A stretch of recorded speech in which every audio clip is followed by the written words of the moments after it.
good time zone artifacts, and a happy birthday to all of those around the world.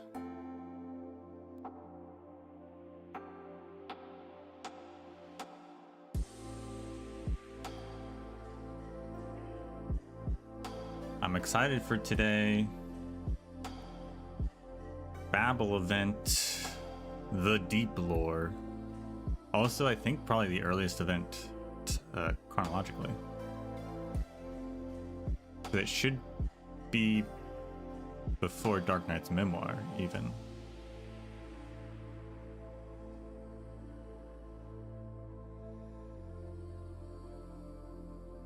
Hopefully we'll get some good stuff from this. Answer some long questions I've had about what the heck happened.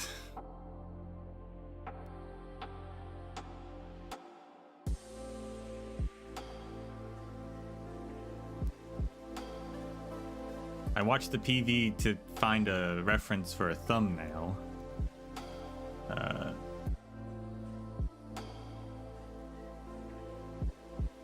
And there's some interesting shots. They won't answer any of it.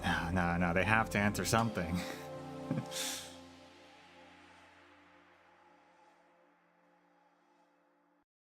They have to.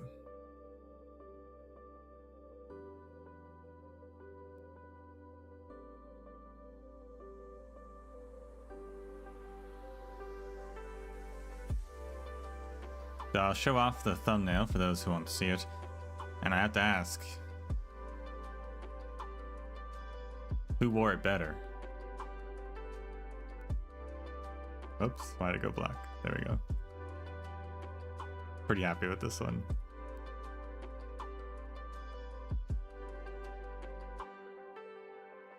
Saw the frame of the doctor and I was like, this is it. This is the perfect, like, minimalist thumbnail that I've been going for recently.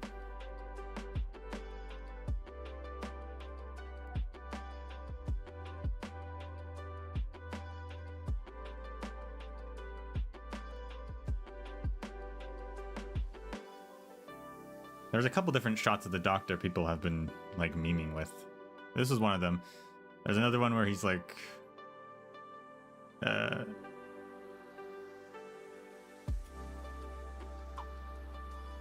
don't know, holding their head and, like, smoke's coming off of them. Weird to see someone wear a coat in the fields. The doctor's wearing a coat too.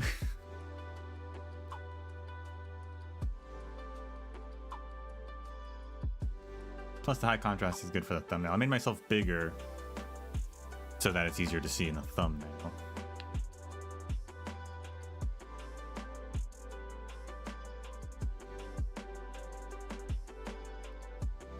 Now I have the logo of the event.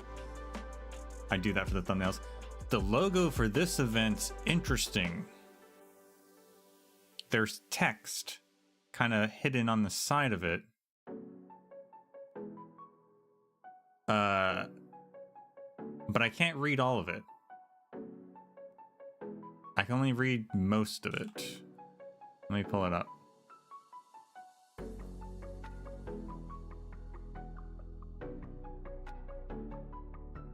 It's not like crazy, super, like, it doesn't say anything like super crazy, but it says it's kind of weird what it says, I suppose.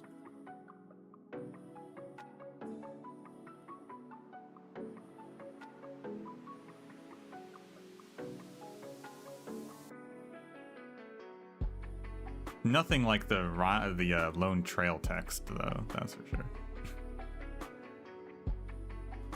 Quabam.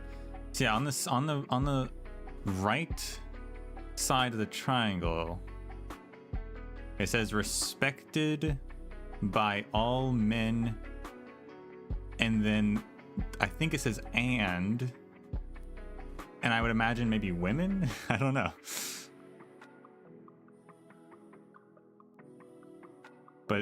But the and, which I think is an and, fades away, and the rest of it is blocked by the actual red triangle.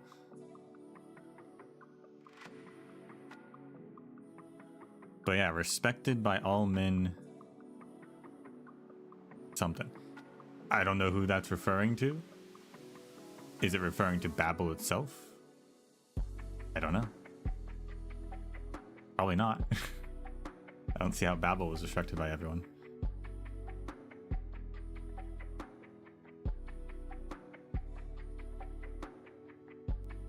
But yeah, I noticed that when I was making the thumbnail. I was like, wait a second, what's going on here?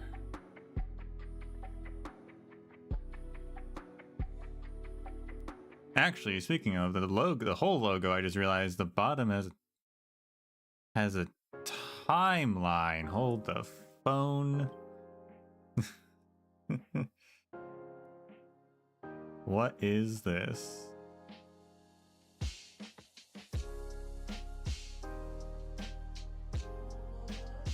The picture is really big. It's gonna be hard to fit, but as in it takes up literally the whole screen. But look at that. There's like a timeline at the bottom. I thought it was a ruler at first.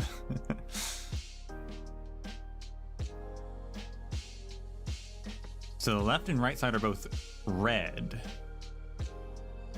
And then the middle is white, starting from 898 and ending at 1094. Then there's a little black indicator, which might be current year. But I wonder why the middle's white. Is that that's seems to me indicates the span of something as from when it started to when it ended.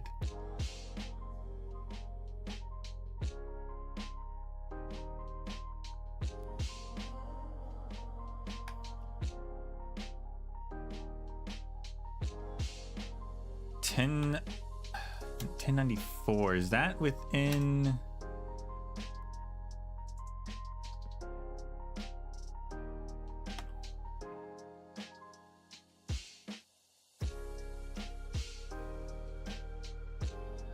I always get the exact date of when everything started. 1094 should have been within the time of the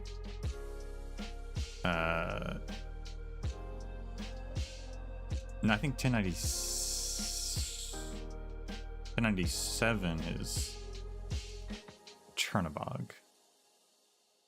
So the indicator, I don't know how many okay, so we have 1090, so there's the exact like how the numbers are spaced out, I'm not 100% sure. So then we have 1095 or 85 there. But the gap between 1090 and 1094 is bigger than the gap between 1085 and 1090. The timeline's strange. So I'm not exactly sure what the indicator on the right year that would be. If it even, it could be it could be a year, it could be 5 years. Is it supposed to be 1100 maybe? Who knows? Kazl's fall? It could be Kazl's rise and fall. Did we ever get a date of when Kal'tsit led the coalition to destroy Kazdal? Probably.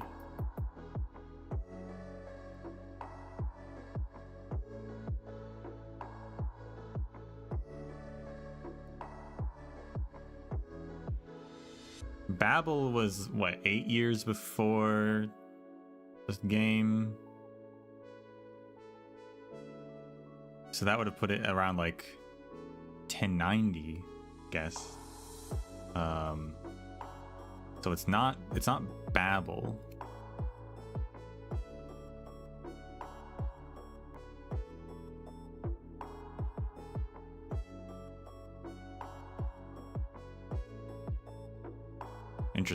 Interesting.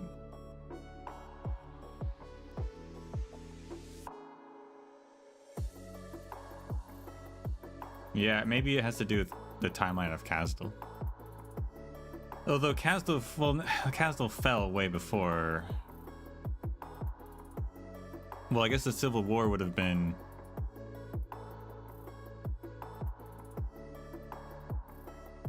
$1090.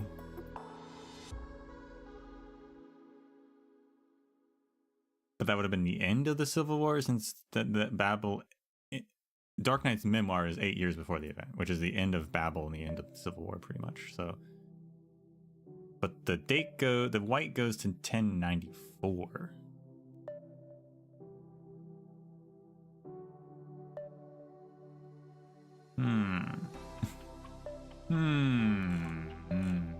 I don't know.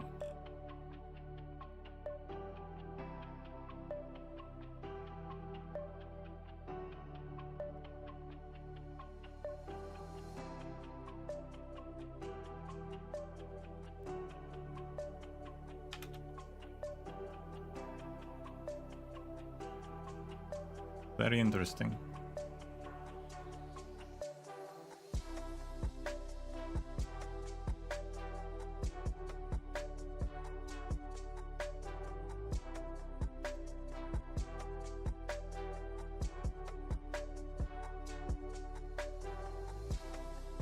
All right, well, servers should be open, unless we got another DDoS attack.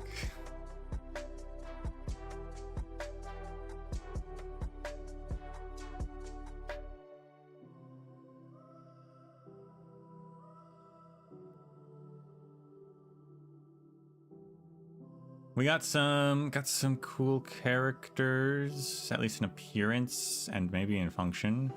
We've got modules that I'm very looking forward to. We got Tactician Vanguard modules, and Misc is really good, I think.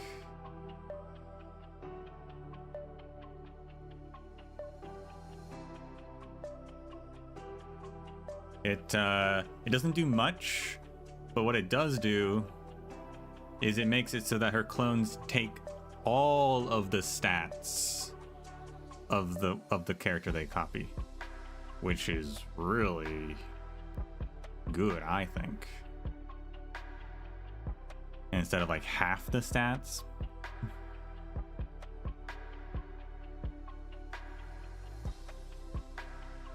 I think it does something else. I don't remember though. Oh yeah.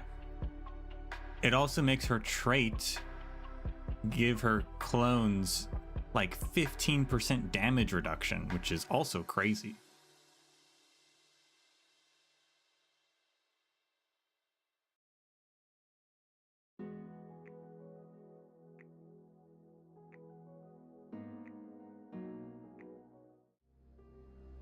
Bam, we're in. So yeah, Misc's module, definitely a grab for sure.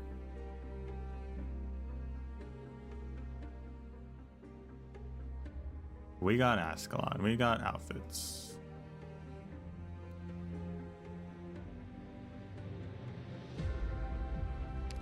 We got a penance operator story, which is exciting. I'm not sure why Irene is glowing.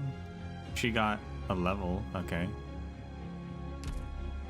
Didn't realize that.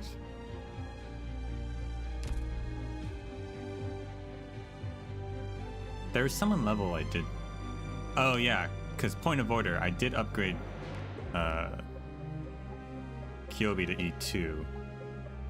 I did her paradox simulation. That's what I did. I was like, I played a paradox simulation recently. It was Kyobi's, yeah.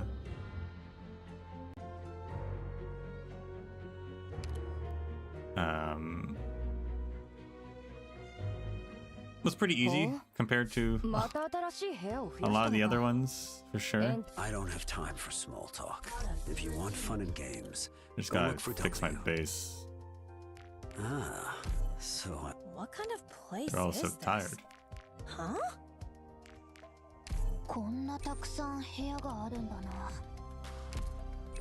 Is she still? Yeah, we'll leave her there though. How I miss the time I spent on this land ship. If only I could have stayed longer. This place hasn't been redecorated even once this whole time. You serious? And then I also masteried Jessica's third skill. I figured why not? And we'll probably do her second one as well. Because why not?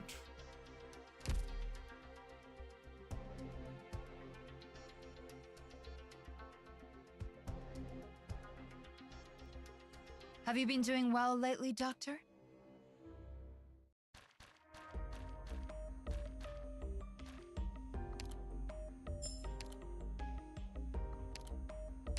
And of course, I completed contingency contract.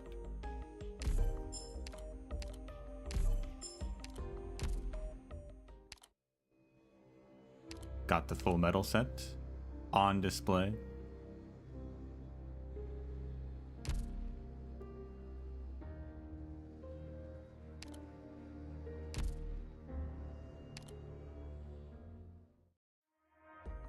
$1 for 2 rolls. Is that one of the chips or something?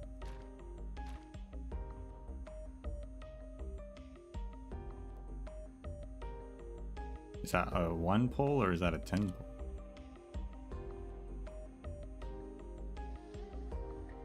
Probably 1 pull.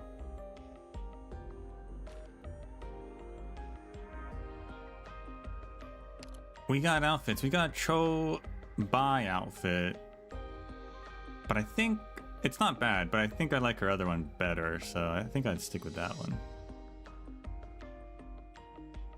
But it's nice. It's a nice one. I like the green going on. It's cool.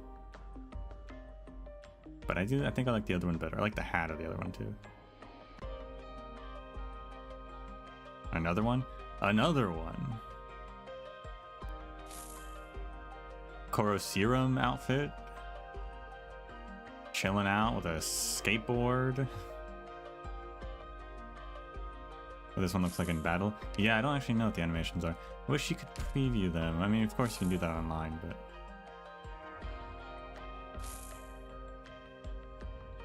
Cement skin, which is cute.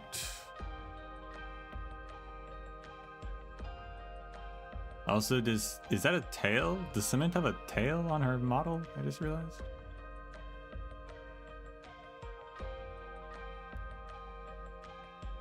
What is she again? Isn't she a mole or something? Moles don't have tails.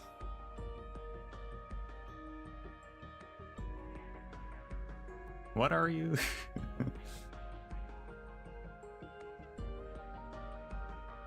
Yeah, she's a mole. Actually, moles do have tails. Look at that. They have tiny tails. Checks out. Okay, fair enough. Fair enough, fair enough. Isakiko, good time zone.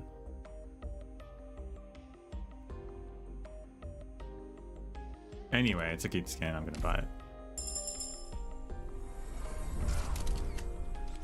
Epoche Collection New Arrivals New Business. Cement Survey Consultant Outfit. Snug and durable, the contrast of the hoodie and the jacket brings out her vitality.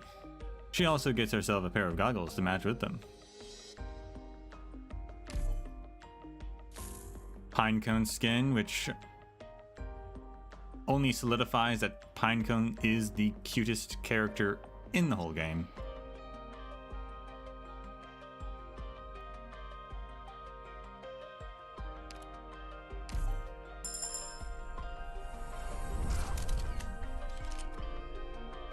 Epoche Collection's new arrivals Season of Travel.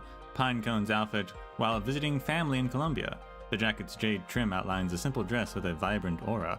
An unintentional pairing, yet perfect for spring.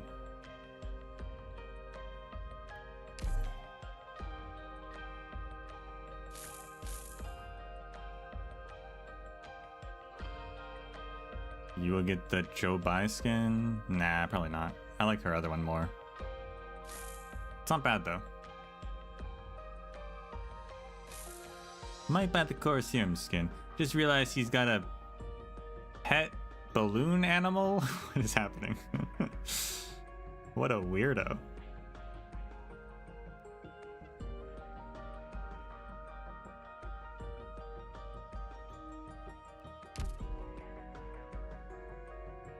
What a weirdo.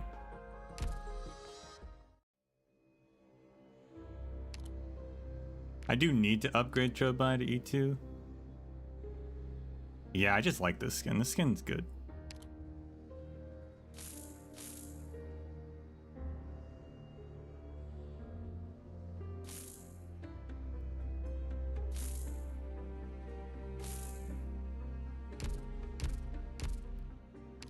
Yeah.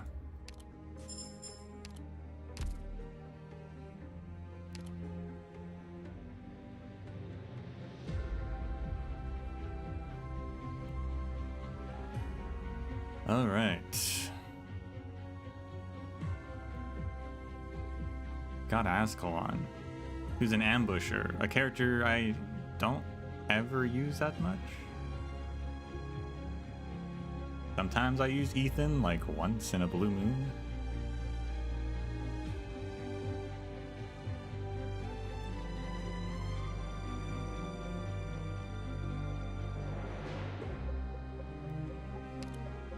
Her skills seem cool. I had to remind myself of them. I was just like, it's Ascalon. Like, of course I'm gonna get Ascalon. She should just look at her. She's sick.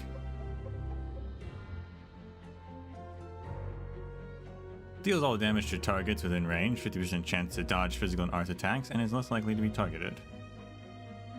Mortal Interrogation. Attacks inflict the following effects on enemies. Movement speed reduced by 18%, and take 10% of Ascalon's current attack as arch damage per second for 25 seconds, stacking up to 3 times. But she does a poison that stacks, so what, 30% after 3 attacks? That's pretty good. Attack speed +8, Penumbral Image. Gain an additional attack speed +6 if there is a high ground within the 4 adjacent tiles. Fair enough. Pursuit. The attack of the next attack deals 210%. Attacks twice. Up to 3 charges. Simple. Endowment. Attack 130%. Movement speed of ground enemies within attack range -60. Which is pretty high. Inflict 1 stack of Talent 1 effect on nearby enemies when they are defeated.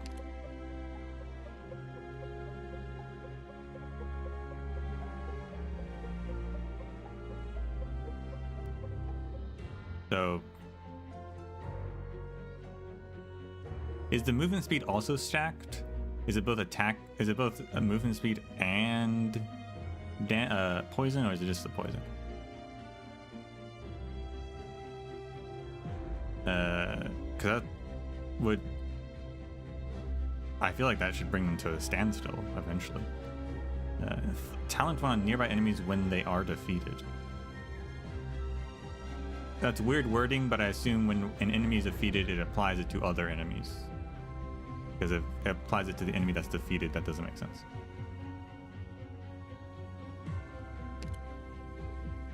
Descent. Attack range expands. Attack +50%, which isn't a lot. Attack interval is reduced significantly. And reduces physical and arts hit rate of ground enemies in attack range by 50%. More likely to be attacked. Recovers 8% of HP when enemies attack, miss, or when she dodges. Yes, this is the new effect, although it's not actually labeled as a specific named effect, but she can make enemies miss her. Or other people, I guess.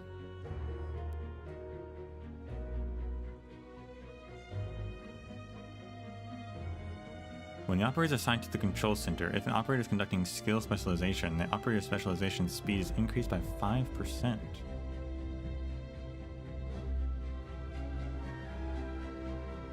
A free 5% on all specialization? That's nice. Sweep Supervisor. What does her Hidden Blade do? Slows movement speed of enemies in this unit's attack range by 20%.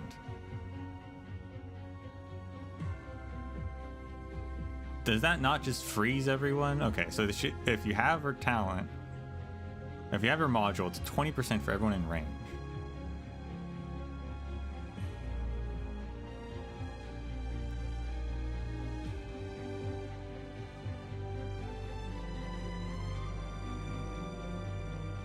Then it's 18% up to 3 times anytime she attacks someone.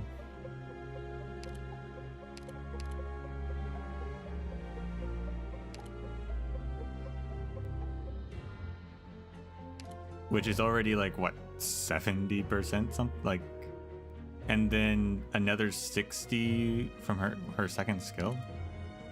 At 100% slowness, they just stand still, I would imagine. I actually don't know how that works.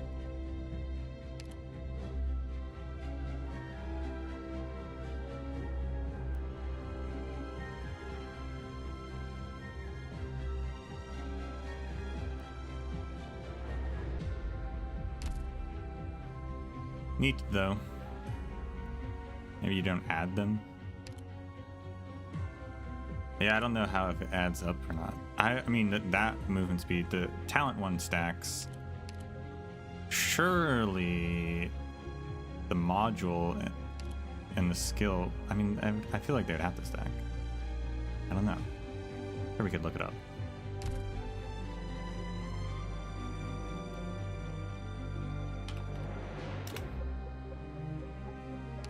Who else is in this gacha? There's Aroma and Lutonada, whom is a 4-star juggernaut. I don't actually know what Aroma is.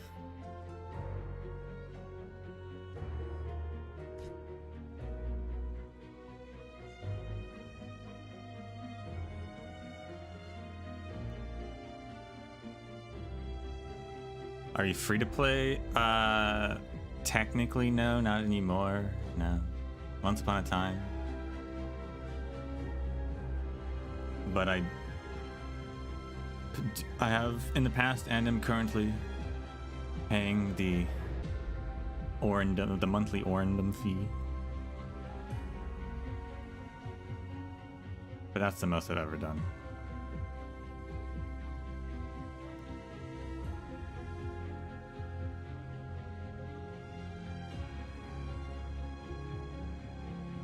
Movement speed reduction art stack additively on her talent. Outside of that, I'm not sure.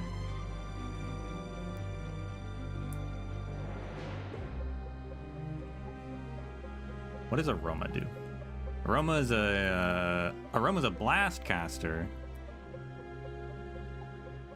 Didn't see that coming.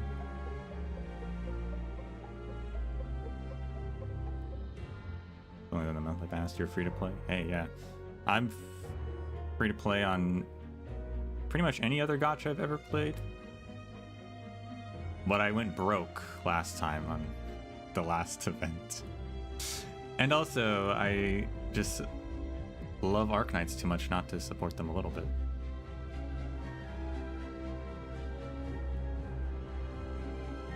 Aroma's a blast caster. All of our blast casters are 5-star though. What does she do? Talent. The first hit against each enemy has attack increased by at least 105% and will levitate the target. Interesting. Her first skill, Power Cleaning. Next attack deals 180% attack as arts, plus an additional 70% as arch damage to aerial enemies. Can step to 2 times. Okay. Third skill, Caution Wet Floor. Is she like a janitor? Like, what is attack 80%, deals 80% attack as arch damage to levitated enemies within range when they fall back to the ground. Interesting.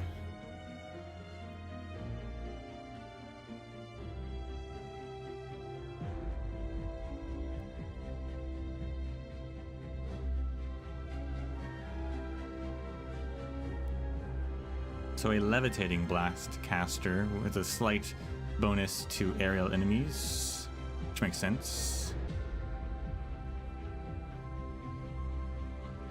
And then Lutonda, or Lutonada rather.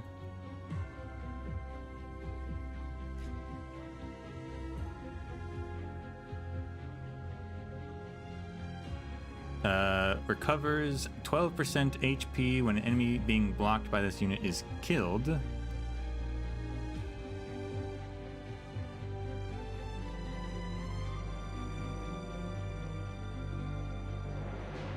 So allies can actually help heal her since they can help kill the enemies.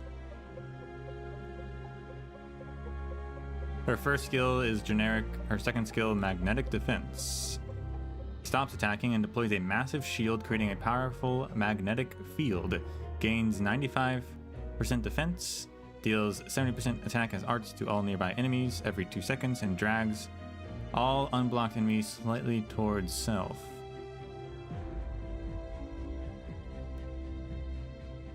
That's not bad actually for her with her talent. So she pulls people towards her to help block, deals damage to them,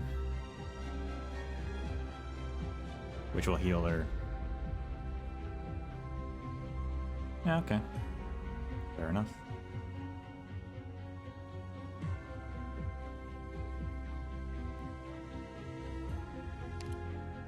I have 2 10 hunting tickets. I could probably buy some more if I need it.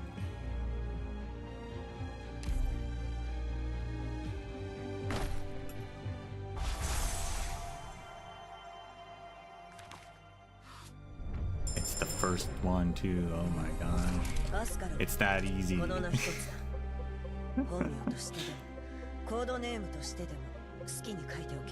Ascalon, it's my only name. Call it a code name if you like, but if you want to update my file, you'll have to speak to Dr. Kautsik first. The luck is back. I am Ansel, God a smiles medical upon intern. me. I'll be assisting with surgery and internal medicine. Also, I heard Ascalon's English voice in the trailer, and once again, I called it. I nailed it. All these times she's appeared. My name is Plume. I got the formerly of exact Pontifical correct Code's vibe for Ladder. her. I will be your sword and your wings as I... Gonna see if we get one of the other characters. Good day. Please call me Moose. Hello. Now, did I prepare to upgrade An Ascalon? herbalist. No. Dr. Kautsik gave me this title. She said, I am Ansel, a medical intern. But I might be I'll be able to. assisting I'm with not sure. surgery and internal medicine. A lot of 4 stars, but none of them are Lutonada. 2 J's though. My name's Gummy. You must be the doctor. Thank you and everyone from Rhodes Island for helping us. It is nice to get some new lower star characters in the game. You don't get new 4 stars too often. It's nice that they're new classes too. There's a lot of classes that are only represented by 6 or 5 stars, so it's good to get some lower level ones.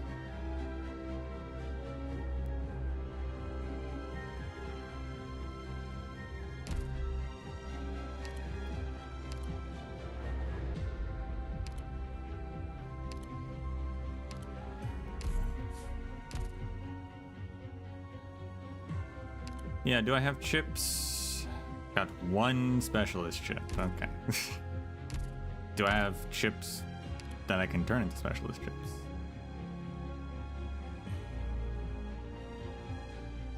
wow! This sure beats the Grand Knight Territory sewers. Guesstimating a couple 100 times better. I do have some guard chips. Enough to make 2, which is still not enough.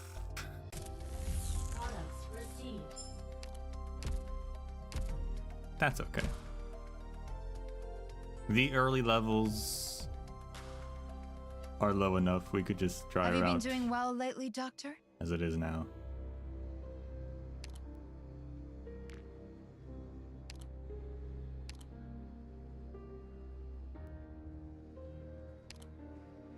Yeah, it'll be interesting to play with an ambusher since I don't play with ambushers.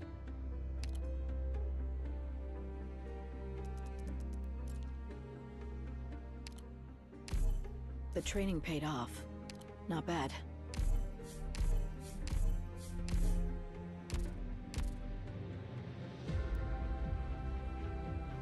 Good time to try one out, yeah.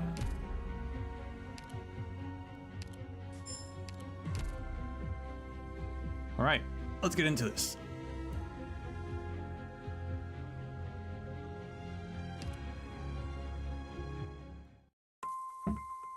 Babel Teresa. I think it said something else, but I couldn't see it.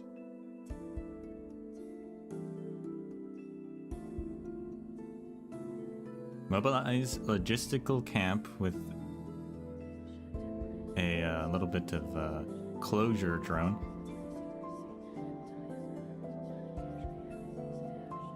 I was trying to read it, the cursive. The cursive is also just motorized logistical camp, so there you go.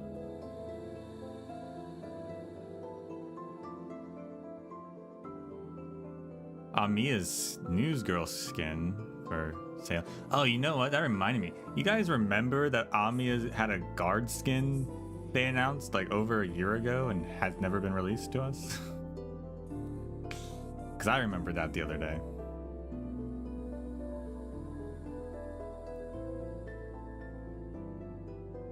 I don't know what happened. I'd like to have it. It's a cool skin.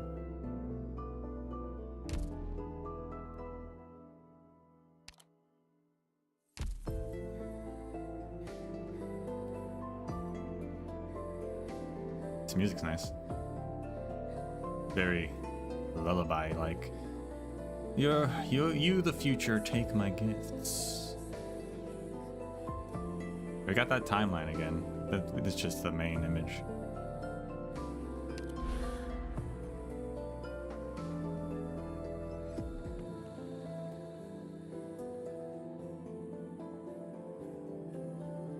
Apparently the currency is sugar lumps.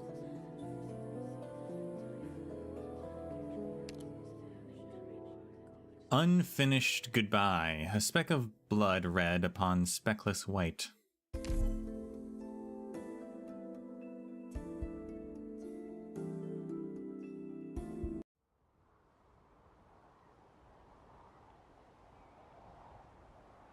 A boy cries in his dreams. To weather the blizzard, a girl wraps him within her cloak and wipes away his tears. Freezing, gusting, the air screams on.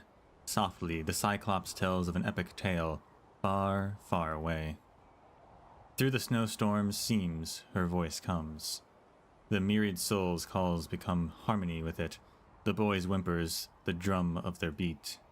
This dream is bitter cold. Within, the girl seizes a faint breath. She covers the boy's eyes and closes her own. Even now, even here, for them, the ballad from 1,000 years ago is still playing.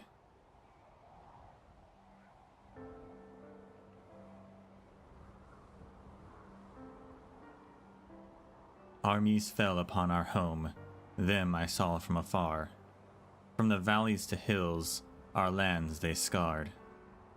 The king slaughtered, the myriad souls did lament. Yet one sovereign fell, 6 heroes rose. They blew the horn, led the fight, faced their foes. Alas, the wanderer's city collapsed, to ruin swift as the fleeting peace elapsed.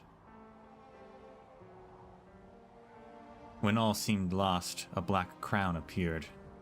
The twins brought hope where dread had reared. Spreads the rift, giving birth to betrayal. An assassin in the heart of tempest, them I saw from afar. A sword to slay the regent king, a spear to pierce the royal ring. Legend ends as justice calls. To righteous fate the mighty falls.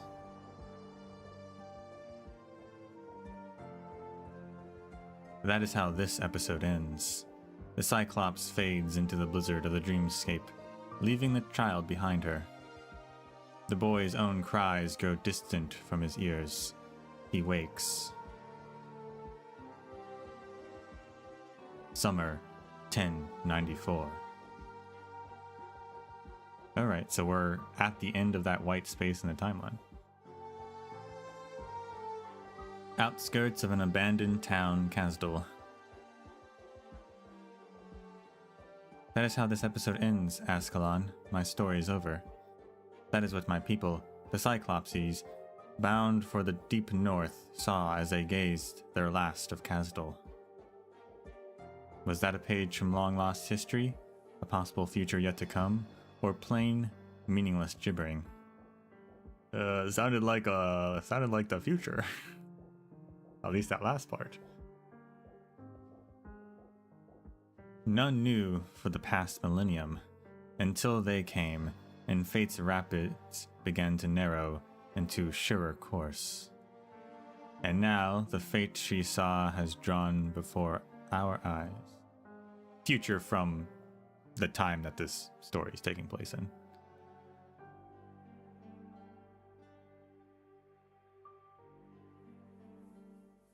I don't care. Oh snap. Scar Eye. I'm surprised you'd even hear me out. Bright red blood creeps along his mask, trickling down his chest. Ascalon's eyes narrow a hair. He's out of luck. You're about to die, so I gave you one last token of respect. Those prophecies never did gnaw at you, and all the time we knew each other, no.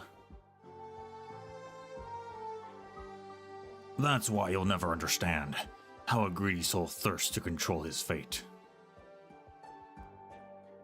Choose better last words. I know how you hurry to convene with those Babel members, but it's not yet time for you to leave. Look, the catastrophe is near.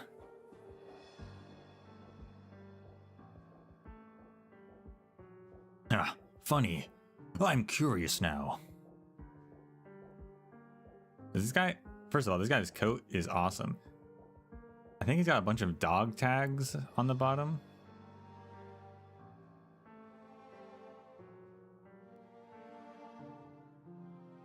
What was it you found within the storm? Step aside. No commission left unfinished. The rule I set myself back when I was at the Scar Market. Alive or... A dawn-like mist is wound about the Cyclops' neck. Around? Yeah. As Ascalon vanishes behind him, leaving his body to dangle over the cliff's edge. You never seen your own end, then? I don't care about prophecies. We have that in common. But fact is, none of us can outrun fate. Don't you want to struggle out of it? What makes you not? Why can you not? How can you not? Never forget, you have your place in the prophecies too. Whimpering, storming. A plaintive chant rings in their ears, an elegy o'er the horizon from the convolutes of the banshees, sucked into the storm's eye. Ascalon gives an involuntary shudder. She is ice cold from head to toe. An indescribable pain rips from behind her ears down to the soles of her feet. This nameless elegy, this ill omen.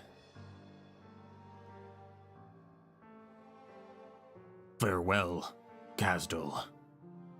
A single sigh reaches Ascalon.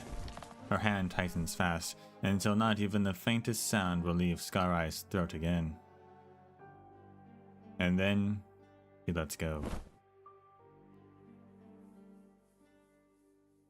Gonna go eat and have fun. Damned fate.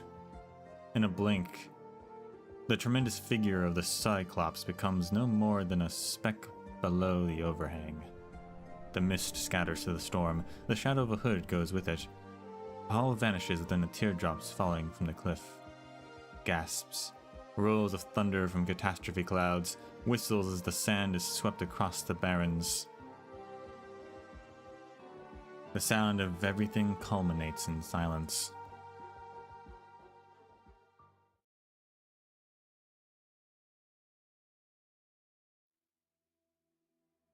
Londinium Victoria. Now, lift your heads, Sark has of hers. If you would still see through the calling she bestowed you, here I stand. Come, step forth. You may avenge her.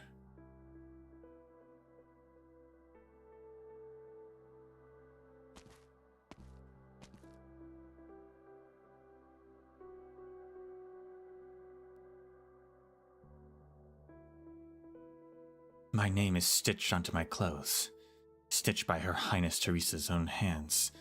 I can feel it faintly burning right this moment, and I know what that means. This mission she assigned us is over. We'll clash with you no more. The Sarkas not draw on each other before the invader. We pledge our loyalty to you, Regent. So long as you still hold your zeal and earnestness for the Sarkas, we will trust you with our lives.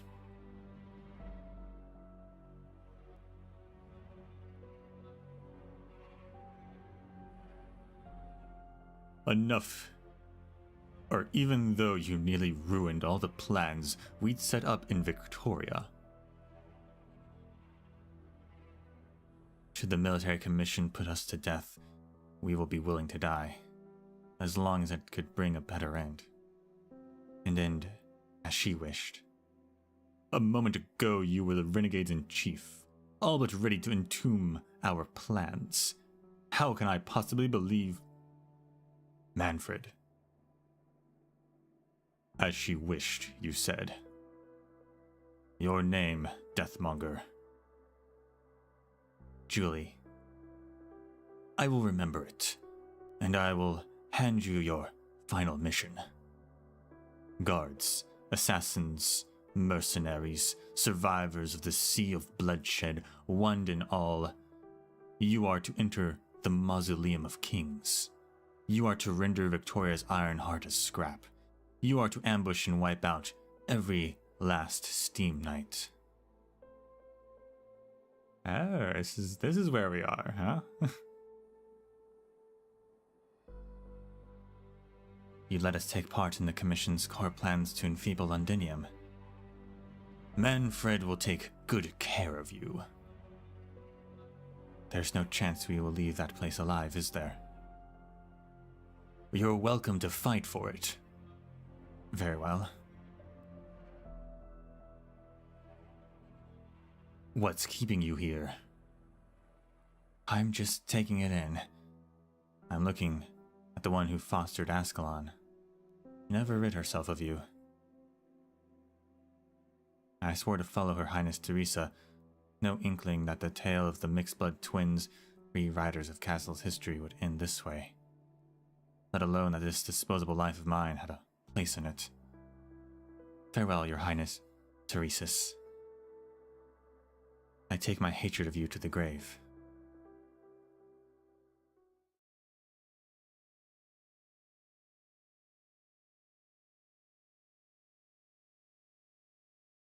Rhodes Island of Babel, Casdal. The heck is that guy?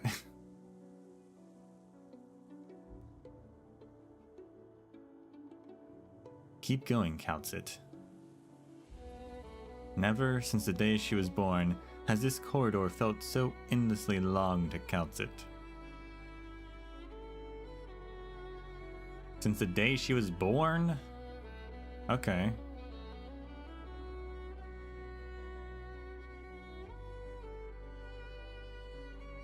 I guess she was born.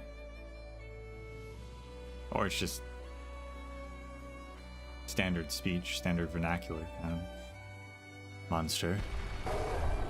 Angry roar.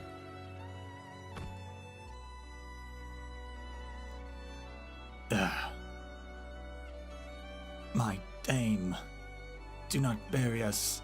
Castle soil cannot hold any more traitors. Finish him.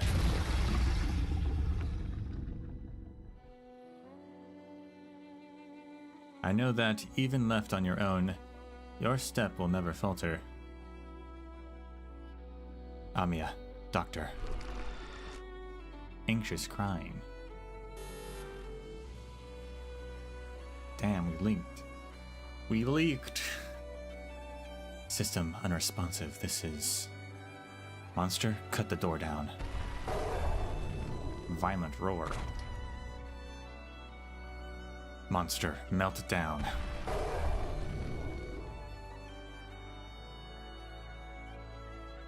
You believe loneliness is yours alone, that you have none of the same kind. Yet from the day you woke again, we've walked shoulder to shoulder, haven't we?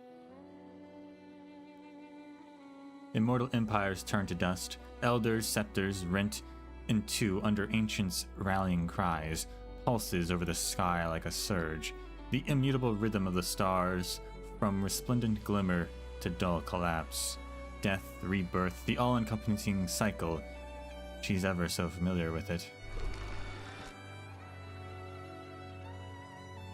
Yeah, I guess it could be born as in the most recent time she was reborn.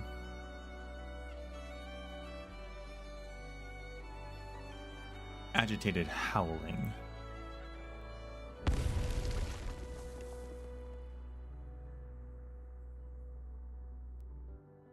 Teresa. Was that a shocked face from Calcit? Oh. Yet still, one day I'll choose to slow down, to stop in place where I am. When I do, Calcit, don't grieve, keep going.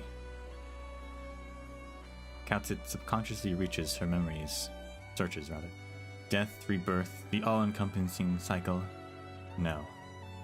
It's not the same this time, not quite. For the first time, she must bid to the first who could ever converse with her as an equal, to her dearest friend, farewell.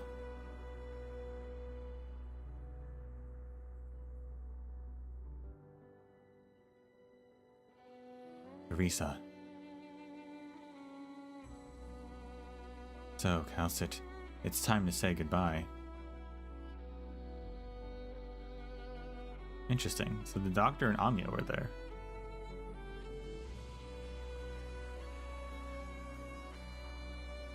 Amia, doctor. But I always say one day our wandering is bound to end. One day the Sarkaz's wandering is bound to end. Now your wandering too has reached its endpoint.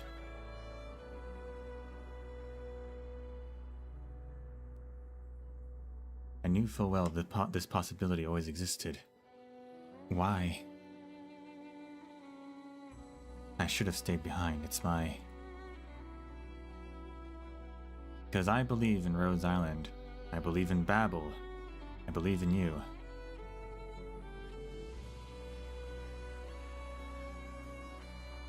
Calcit, I hope the Rhodes can be a place you name home.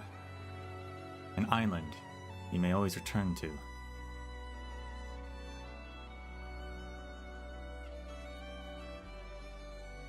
I already did everything I could. I won't harbor complaint for my own end. Babel's mission is concluded, while you and this landship have only just set sail. I am not the same kind as you, Calcit. I cannot explain away your puzzlement, but I have always been your companion. Then, now, and after. I'll always be with you all. Now.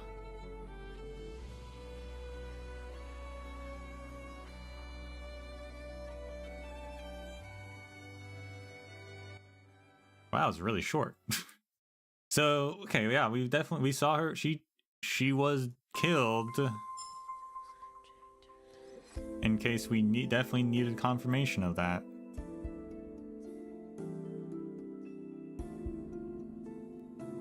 So what the heck is she doing back?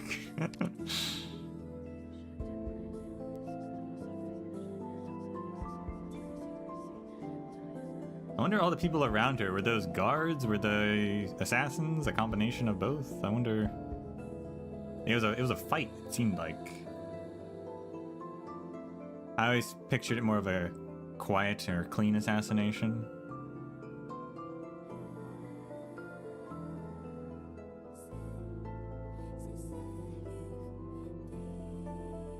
Also, the doctor was there on the ground as well, so I guess maybe well, you know, I guess the doctor could have still been involved, but I guess the doctor wasn't involved.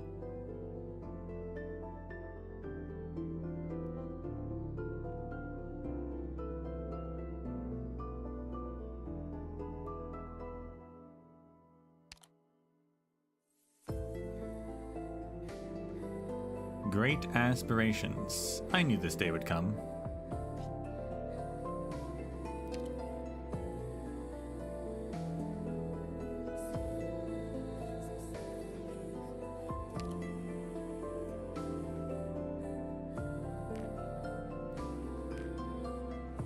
Well, let's put Ascalon on the team. Go right ahead at any moment. I'll be there.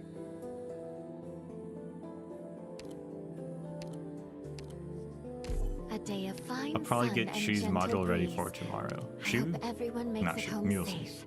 module ready for the morrow.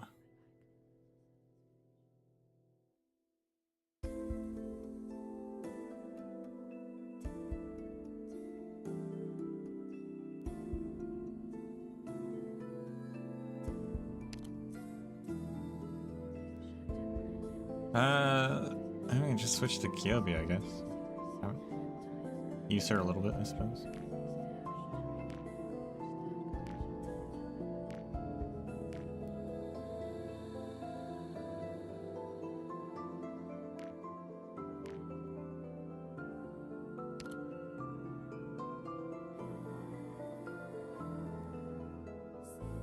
I'm all ears, Doctor.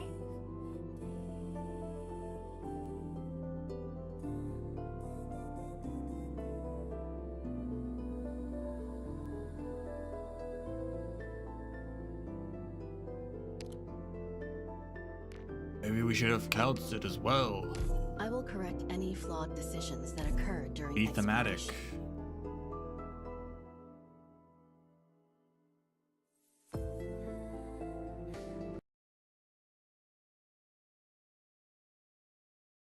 "64 years ago, autumn 1030.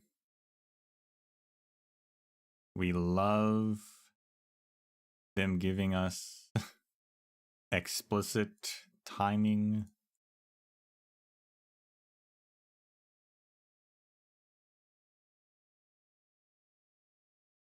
This is 64 years ago. That would make it 1094. So we're still in the past. We're in the past. So 64 years from 1094.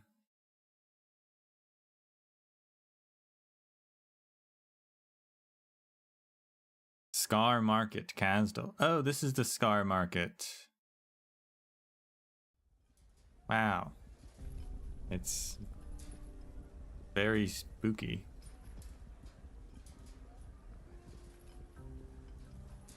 You protect this tag around your neck with your life. You're my precious property, slave.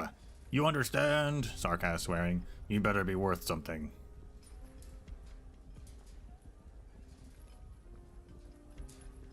Stay here and don't move. You, inspect the goods. The slave trader casts a glance at the silent slave behind the mercenary's back, then silently shakes his head.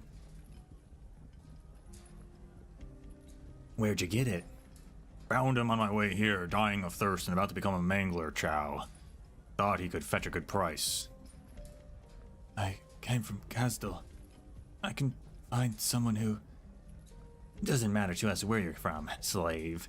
Say you're say you're Higashinese for all we care. As long as someone buys you out.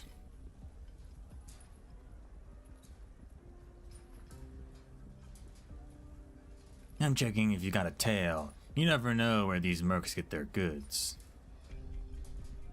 I promise you he's clean. You better not be messing with me. Cash or barter. A tail. Like, if he's not an actual Sarkaz?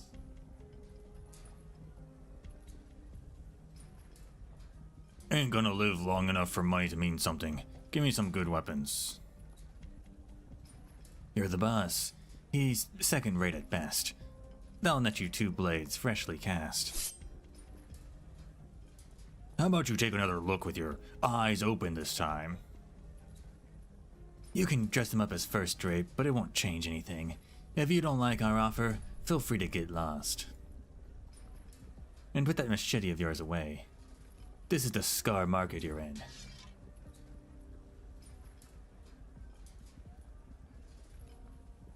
Can you throw in more? I was out in the Latanian border before I got back. I've got first-hand intel about the whole war in the court. Well, here's something for nothing. Careful what you spew out of that mouth if you want to stay alive here. Mouthing around you have valuable first-hand intel. You want to guess where that will get you? Leave the goods and scram. You're holding up the line. Ugh. Not happy? Drown your sorrows in the bar. Our boss, Scar Eye, brews is one heck of a drink. Doesn't matter if you can't pay your tab. They'll take your weapons as collateral, merc. One more thing. Where do you run your bounty board? I'm here to strike it rich. The bar folk will be happy to inform you. Sarkaz swearing.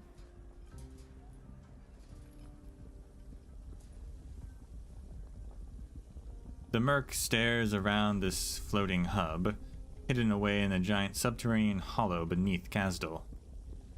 Amidst the moans of the slaves and the faint yet constant rumble of lava and bursts of oranginium dust can be heard rising from beneath the market. Eyeing the rugged path behind him, the mercenary recalls the perils he faced to reach here from the surface and shudders. Just how many people are in that goddamn chasm? Enough to break your fall if you jumped. Welcome to the Scar Market, Greenhorn. You'll love it here. What's the deal over there? Why the crowd? Probably another big name just rolled back into town. Aren't you here to strike it rich? Go on then. I'd rather keep my horns out of all that mess. The merc vaguely makes out a pale white figure flitting through the chaotic gloom of the street. White clothes.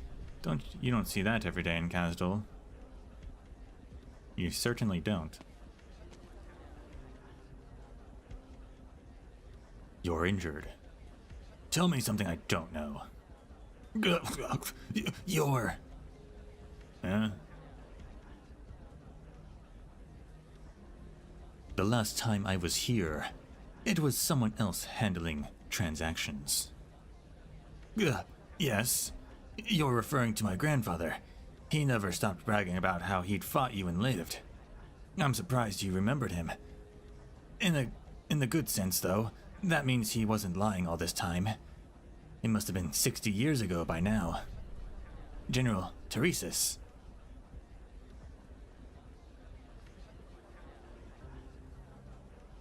How old is Teresis? This was 64 years ago. And then that was another 60 years when he fought that man's grandfather?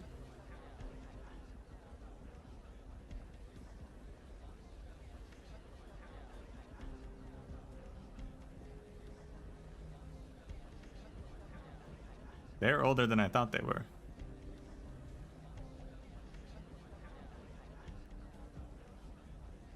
Already. How sad that nothing here has changed at all. I imagine with Her Highness here, too, there'll be no more violence this time, eh? Even if things get bloody, eventually they'll leave, but we'll always be here, General. We'll always have business, so long as Kazdal's unrest never rests. Now then, I remember one thing my grandpa mentioned in his boast. He said, to you, it's the land of Kazdal that needs us. Teresis looks at the slaves, their heads down in their cages, He draws his sword. War and turmoil have necessitated this trade for over a century, this scar market.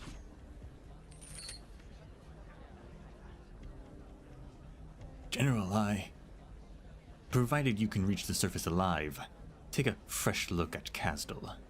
Much of what you know will soon change. All Sarkaz will be part of this change. All? Us too? Yes. I'm not inclined to explain our vision to the likes of you, but I will stay here a while longer and wait for her return.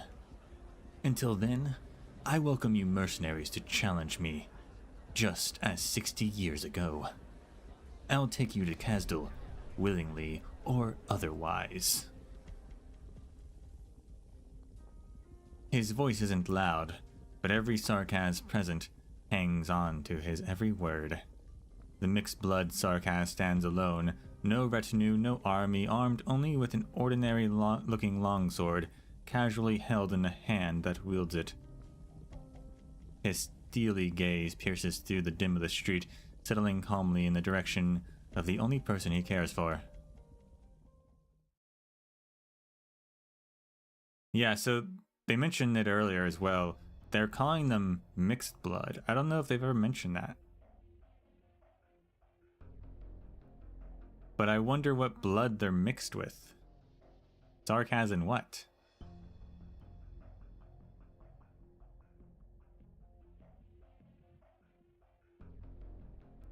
Human? Since Sarkazes aren't apparently human? Don't know. You can dismiss the mercenaries in ambush. No doubt they're your most trusted men.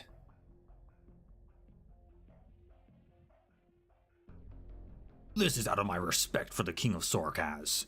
None aside from the General can claim to know your true motives after all. Your Highness, do you truly believe that this can change the fate of the Sarkaz? That you're not just another ill-fated hero caught in this cycle of hope and failure? Once the dust has all settled, your answer will come naturally.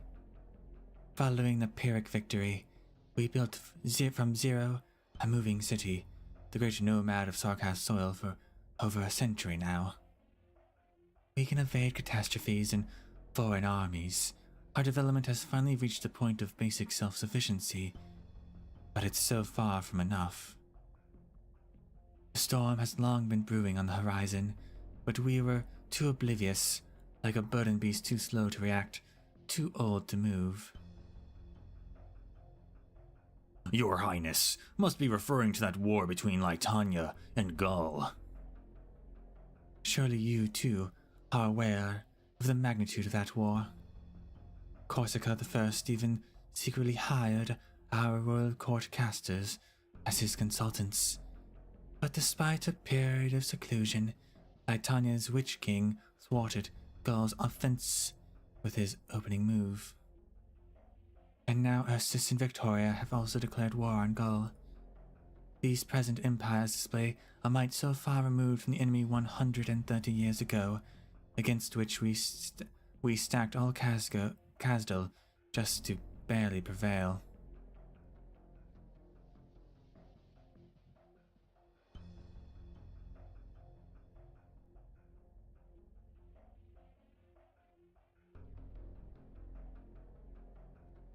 Okay, so 900, I think, would have been the war that destroyed Kasdal? Is that?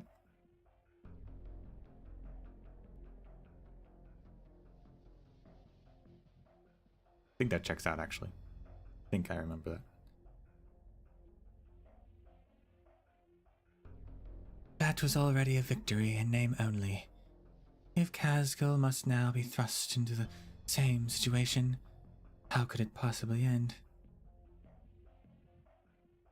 It is for this end that you wish to establish the Military Commission of Kasdal.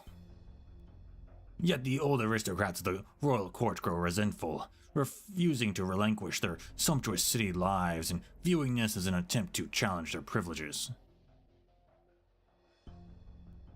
A century of peace is enough for certain memories to slip their minds. So what made you deign to come here in person? Do you see the Scar Market as the royal court for the bottom feeders, where the likes of us scrape, or us scrap, or escape by? That should be scrape by. Scrape by and make merry. Typo. My only hope is for more Sarkaz to join us and resist the voices that refuse to embrace change.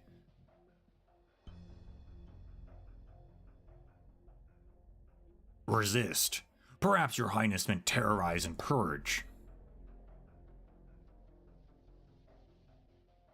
What I want is to reform, not to slaughter. So what's the reward?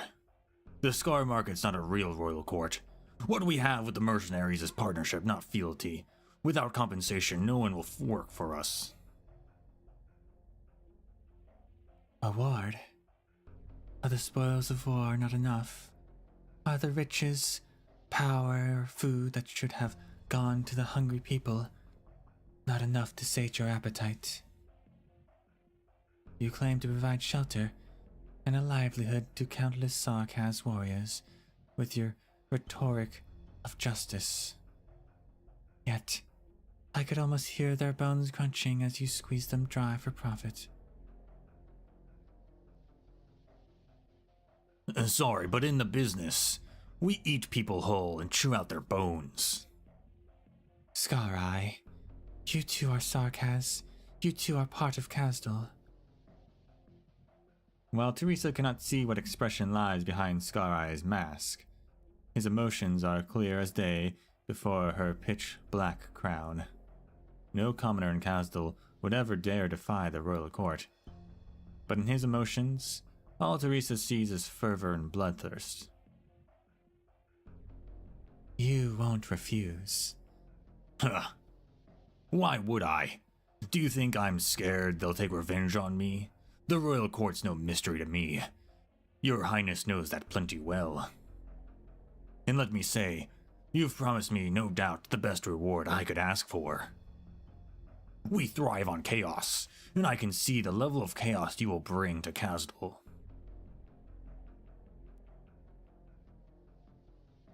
The fact that you've kept the name Scar tells me that your ideas haven't changed. Like you said, the nations of Terra have grown tremendously in power over the last century. We could throw more revenants into the soul furnace and stoke its flames, but it will not close that gap. So why force the people, who aren't really of the same race, to band together, call themselves the Sarkaz, and build a giant target called Kazdal?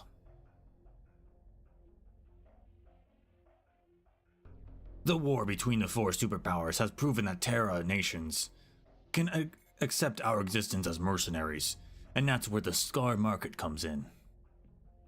And your highness surely knows that we've become a community, a town, because many of us could never fit into the elitist, bloodline-obsessed royal court.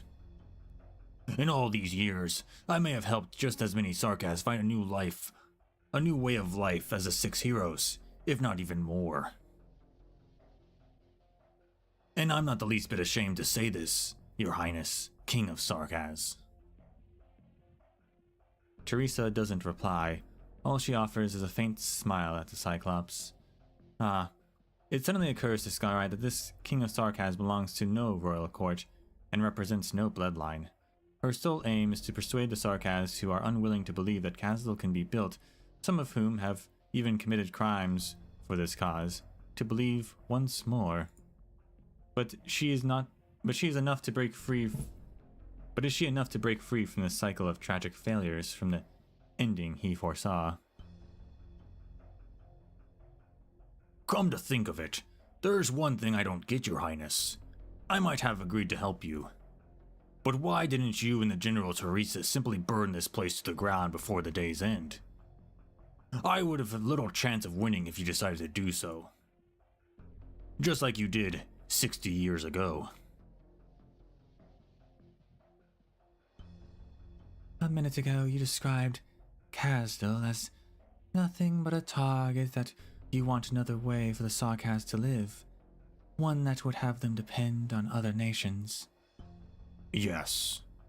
So tell me, in your prophetic visions, have you seen Casdal's destruction? Have you seen my death, Teresa's death, and the destruction of all that you stand against? And what about yourself? How do you behold your death?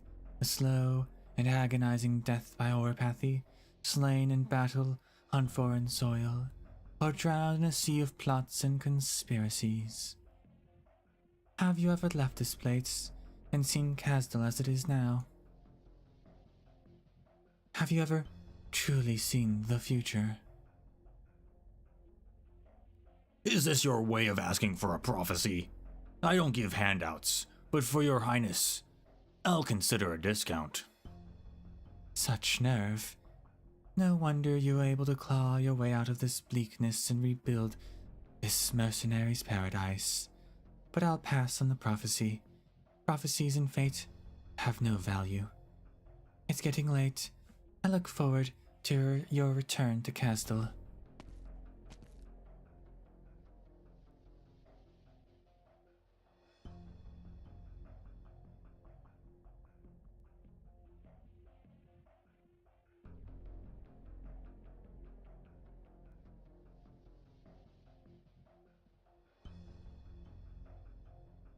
He watches her go and heaves a long sigh, only when even her footsteps fall from earshot. Son of a bitch. Foresight prophesies his own death. He bought his coffin this very morning.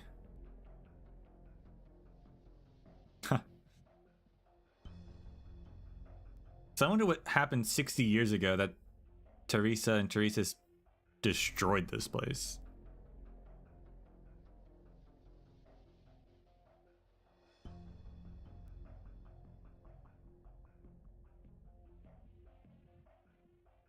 Tally up the losses. Thus, the slaves. Set them free. They're bound to get tangled up in the scar market after the war begins anyway. At the most, we lose out on pocket change. Did anyone take on General Teresa's and survive?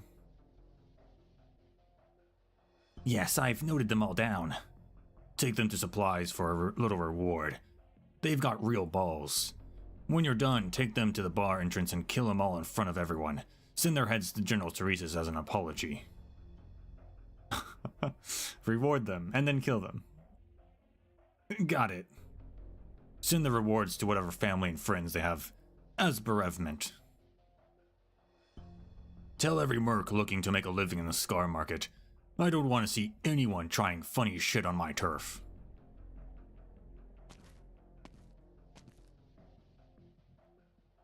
He heads alone to the bar, the tags on his cloak jangling in his steps. He stands prominently in the crowd, watching as the blades take the light from the mercenary's eyes. Still, no one fights back. Utter disappointment. Drinks are on the house tonight, both to celebrate the two highnesses sparing your lives, and to celebrate the huge gig you've all just landed. Your objective is in Casdal. Get your shit ready. Soon, you're all gonna be in the city. It is cool to see this moment of why were there so many mercenaries during the Civil War. This is when they make that alliance, I guess.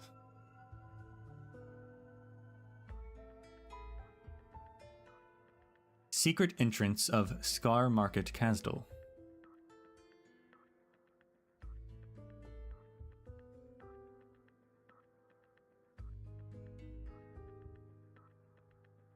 You've been quiet for some time now, Teresa. Are you hesitating? No. I have confidence in you. A reshuffle of the War Council is inevitable. It's just... I've been thinking about the city's future. War won't stop itself at Gaul. Our pace has fallen too far behind. Corsica the First demands an indomitable fleet of dreadnoughts and guard battalions. The Mad King of Lytania has more than his arts in his arsenal to affect Gaul's failure. The industrial might of both Ursus and Victoria, in the throes of a large-scale war, has far surpassed our imaginations. Many assume to know. That's not his voice. Many assume to know war like the back of their hands, simply by living long enough through it. If our concept of war still lingers on the great battle from a century ago, then we have drastically underestimated how quickly wars can nourish empires and fuel dictatorships. This is exactly why we need a military commission. It's more than that, Teresis. I know. When the day comes, when the Sarkaz wish to live on, if a brittle, creaking city is all they have to call their own, it'll be far from enough.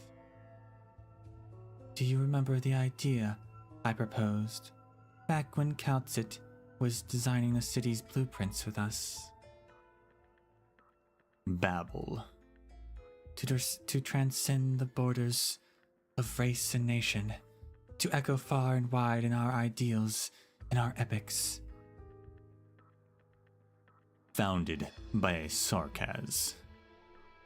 We will prepare Kazdal for the coming crisis, strive to eradicate the poverty and disease that have plagued them for millennia, and send a message to all of Terra. There will come a future when we will all stand as one. The Sarkaz, too, are a part of Terra's destiny. This is not the first Teresis has heard of her idea. Apart from the dame who left after helping build the nomadic city of Kazdal many years ago, he alone knows the true belief of the current king of Sarkaz.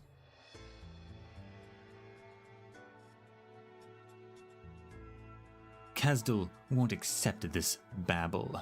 You and I both know that well. It's but a dream of attempting to subvert reality.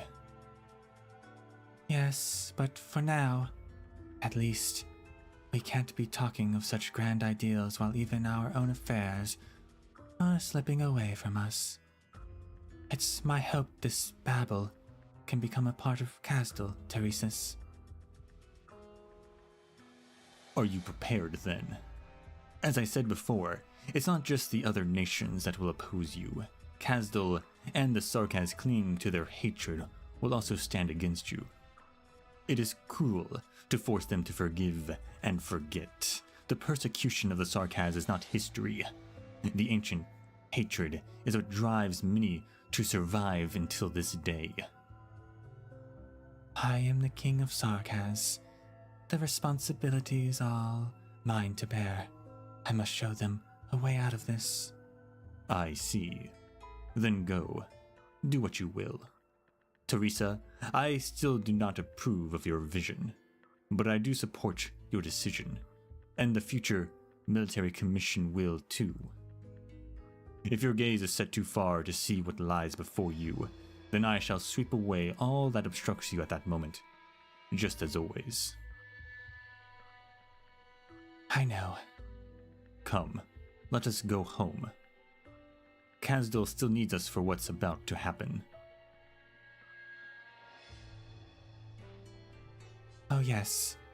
Scarai mentioned the prophecy again, as I was leaving. The signs of a pessimistic future, or fate. And your reaction? I don't care. Agreed. Kazdal, a strange yet familiar name. Many from this great land see it as the pit from which devils crawl, a terrible place to be avoided at all costs, while to the Sarkaz the name only evokes equally conflicted emotions. Despite generations of Sarkaz passing on that Kazdal is the Sarkaz's homeland, an outsider might wonder if they mean the city or the entirety of those lands. Perhaps only they themselves know.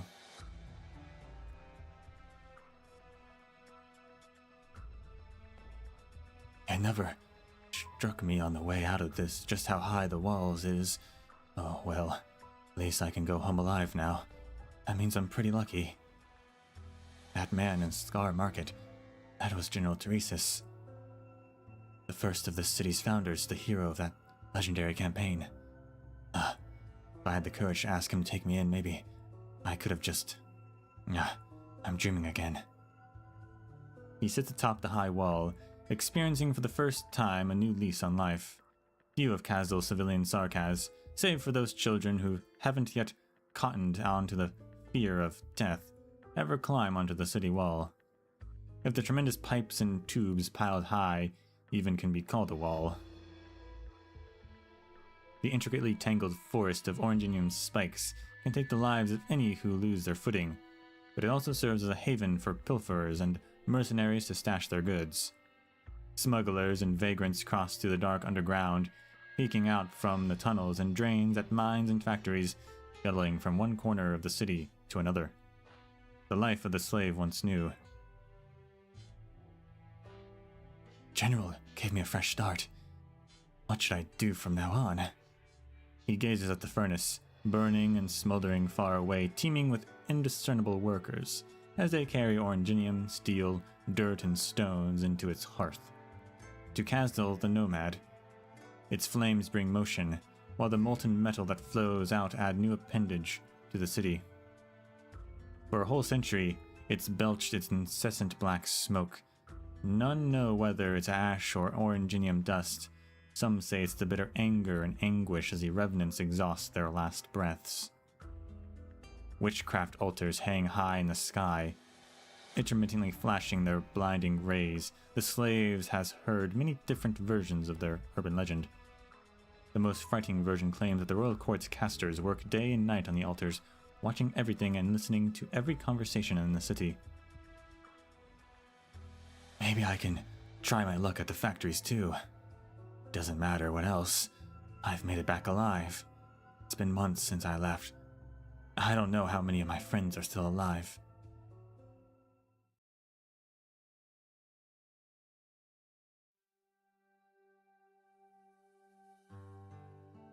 Interesting that they use revenants to fuel the city. Where are they getting all these revenants from? That they can just toss them into a furnace. Maybe that's why there's not many revenants left. The nomadic city of Kazdal.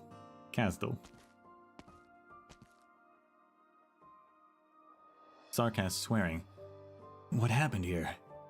Why are all the doors open and the furniture all smashed? Full Top, you're back! It's you. What are you doing here? Where'd you get that ornament? Something big is happening. Royal court nobles are being dragged out of their houses and killed by mercenaries appearing from nowhere, while the city guards do nothing. A lot of us have been sneaking into the empty houses, and boy, have we drudged up some good stuff. How are you still alive, though? Word got out that you wanted to leave the city and find your own way, and after so long, we all assumed you died out there.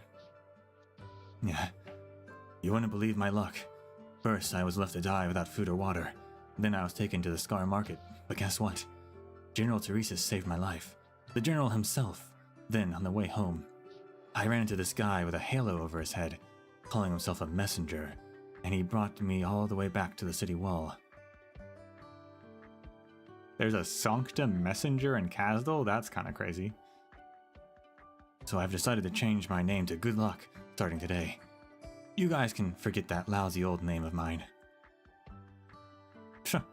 A guy with a halo, a Sancta, and then the general? You sure learned how to lie, Good Luck. Believe me or not. But either way, today is a fresh new start for me. I'm gonna be a miner. I looted a Noxahir's house earlier and found some hot air balloons. Wanna launch one? Launch me on one and put that luck of yours to good use?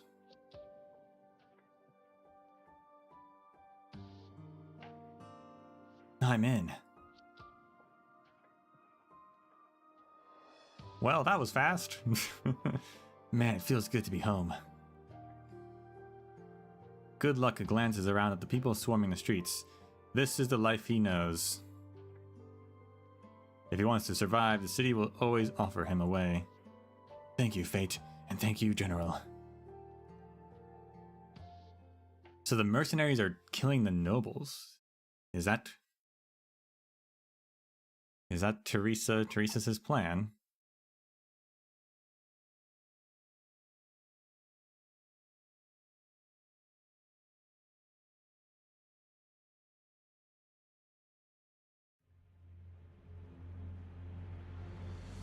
Notes fall into memory, and a melody resonates. And then they in the somehow mind. manage to get the nobles back on their side. Flying Boots mercenary, fast-moving mercenaries capable of evading physical attacks. Losing physical dodge against a stabilizer chain. Dodges, huh? Can your eyes keep up? Like their shoes. Like that they skate around.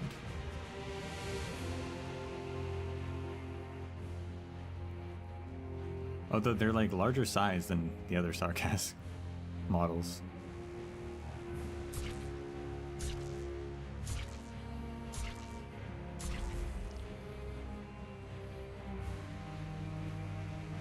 I got this. Focus elsewhere.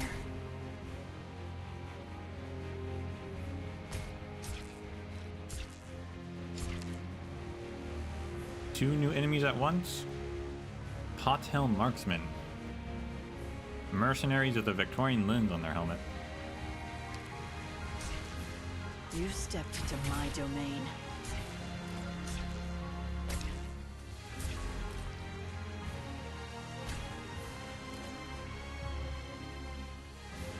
Follow me into the shadows. Any instructions feels bad to lose your target, doesn't it?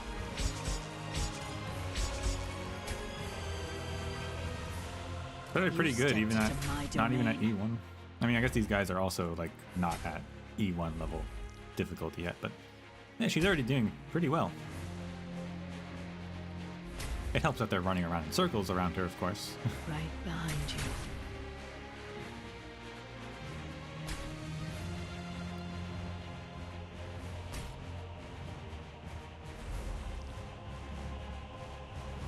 Right behind you. I am a big fan of poison, though.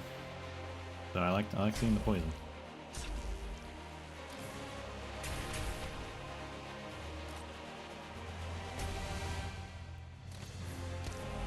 They only remember I my wonder blade. her dodge rate. 50% chance, okay. 50-50.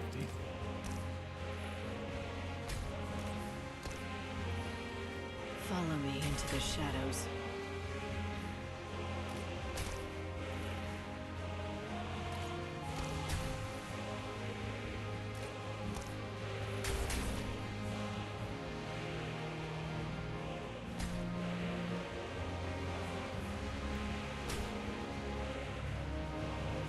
Follow me. I actually into really the like the shadows. map.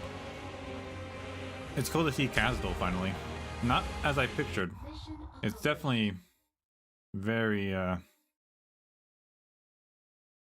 very industrial, but also very brutal is not the right word, because brutalism is an actual type of architecture, but very brutal. Very very pointy.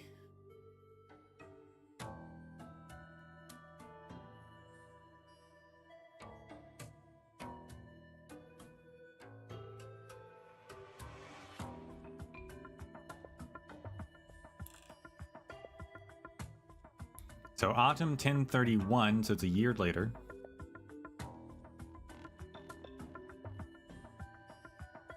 The nomadic city of Kazdal. I like that they preface that every time, just in case. You think it's somewhere else.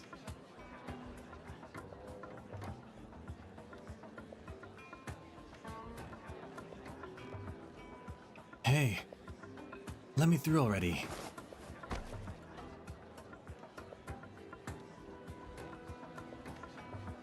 Hey, no shoving. You want a good spot? I'll trade you mine for some high purity oranginium out of the mines. Don't just grab the leaflet out of my hands. Ugh, but that blood all over you stinks. Can't help it when we're breaking into dead people's houses. Goodness. That's how you read that word, right? Where's Lingoness? Gall. Oh. Where's Gall? How the sarcasm swearing should I know where Gall is? Hey, what's with the attitude? Shush. The Highnesses and the Royal Court big shots are discussing something in the chamber. I heard it's about reorganizing the city. Haven't you noticed all the extra guards in the street lately? So quiet down a bit. Weather's been real stuffy today.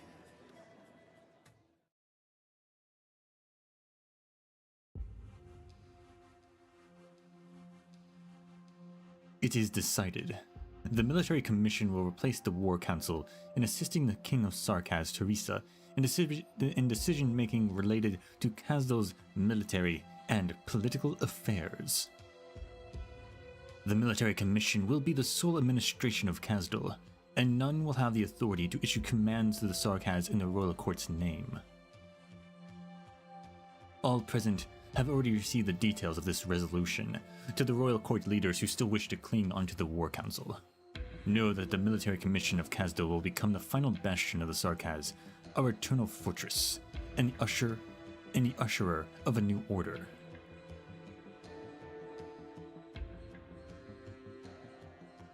Are there any further questions?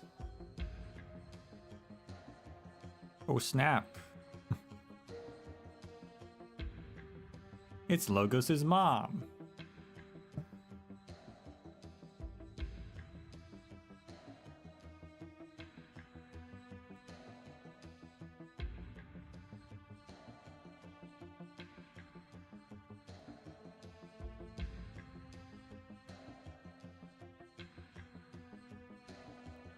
Your Highness appears more haggard than you did yesterday.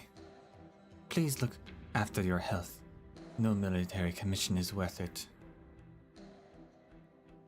If it comes at the cost of your Highness's health. Wonder what happened to her? Isn't she like in the Banshee realm or something?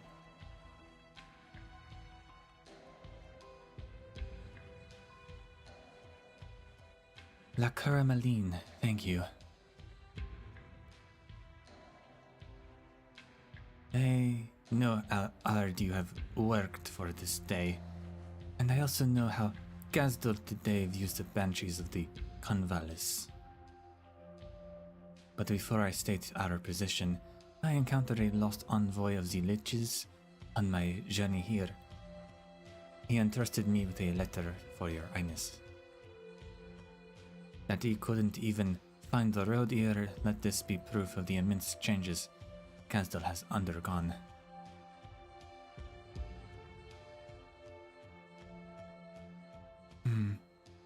A letter from Litania. If things are going as expected, your Highness's messenger would still not have received any news from the Cyclops.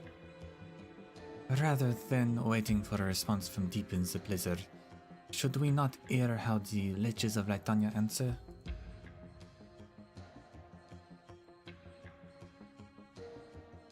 You're right. It has been a very long time since the Sarkaz were fully able to truly unite. Oh. The ornate calligraphy upon the letter turns into silken threads that float above the paper and weave into the shape of a familiar figure. Hey.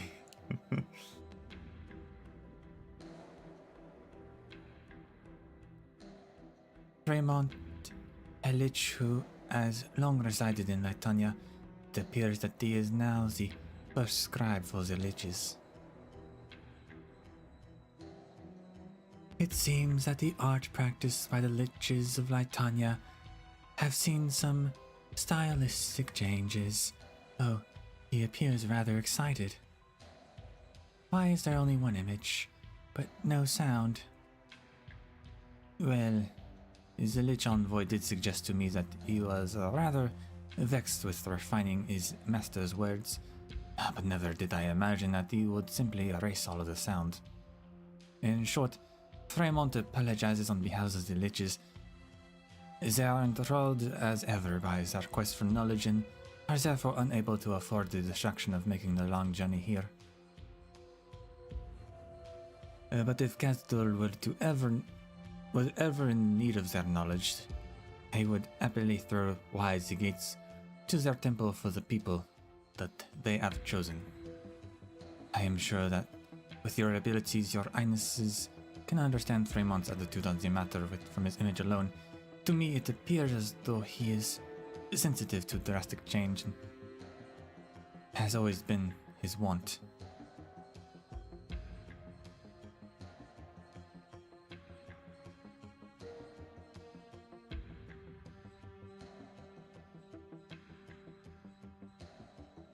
Yes. There is another letter from Fremont, one addressed directly to the General. Might I remind you, Lacra Melina, that you are nobody's messenger. You have not yet expressed where the Banshee Court stands. I assumed that we had reached an understanding in the course of our reminiscing yesterday. The Banshees will not participate. We are still recovering from the wounds inflicted by the past war. Perhaps other Sarkaz will castigate us for this, but all present should know that since that war, the elegies have yet to cease in our valley. We had suffered grievous losses. If Gazdor calls on the aid of the Banshees once more, then I will give the same promise as Fremont. The Banshees will be there. But until that day, you will find us willing but unable. And naturally, I myself will render that little assistance I am able to give from this day onward.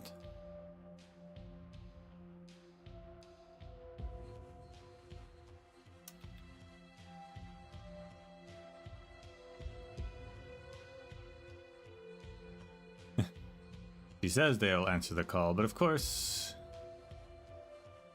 they don't do that. At least, they're also under new leadership in the future.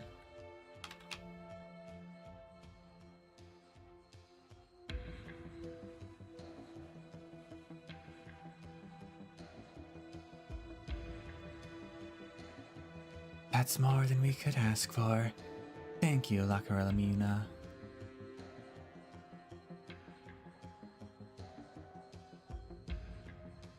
I like her name. Lacura Melina. You are welcome, Your Highness. You know where I stand. For the past 100 years I have always stood by the decisions you have made. I can only hope that your brother does not blame us for watching from the sidelines. Next, Lord Salem. Neshalem? The Noxahair King. You were once the leader of the War Council and a mentor of Teresis and I. What is your opinion on these many proposals?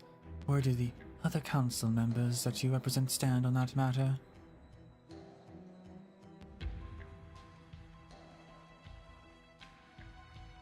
Neshalem. Also a cool name. Sarkaz do get some good names.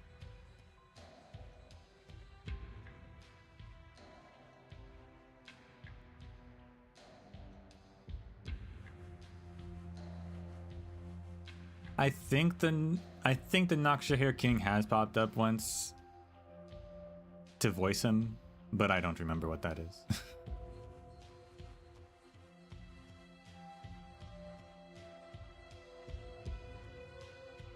Have you discussed them with the Damatzi cluster? They have long since taken root in Kazdal, under many different names and faces.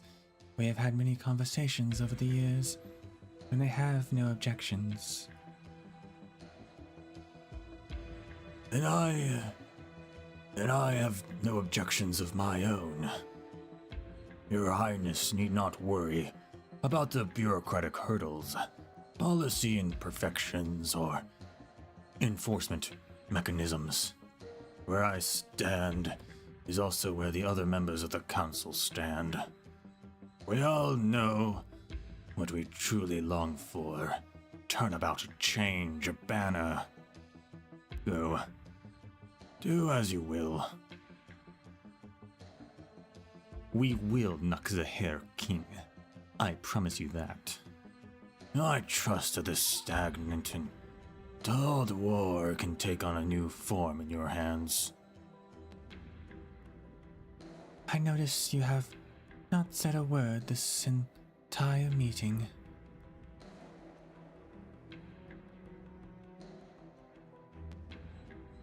Sanguinarch of vampires.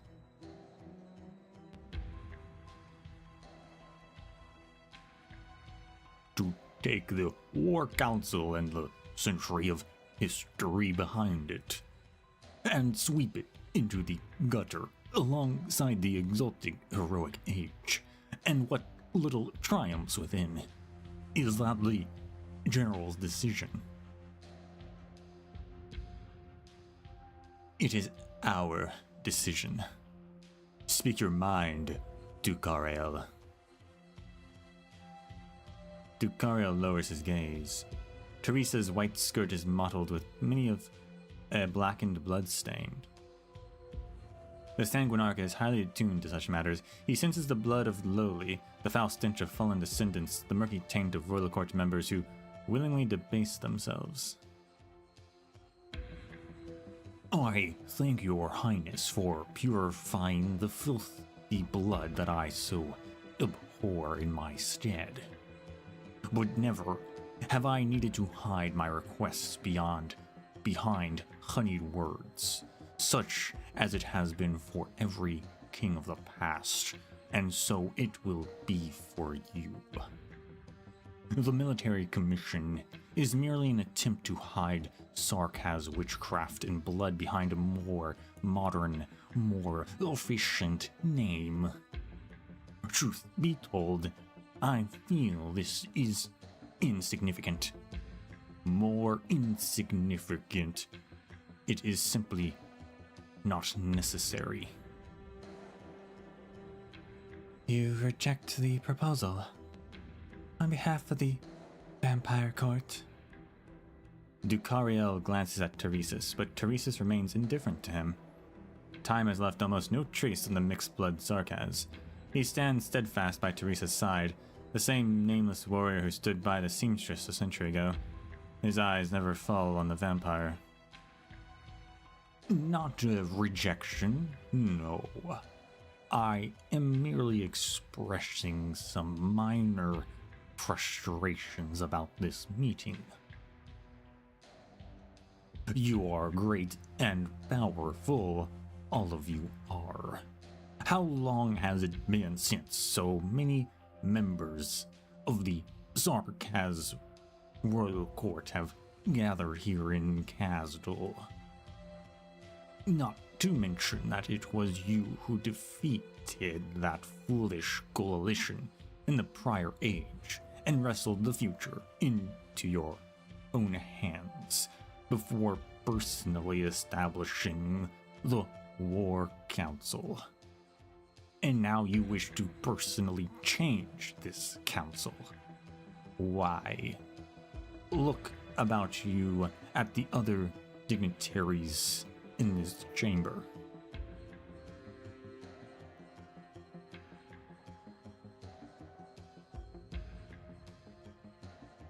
You have long reached a consensus.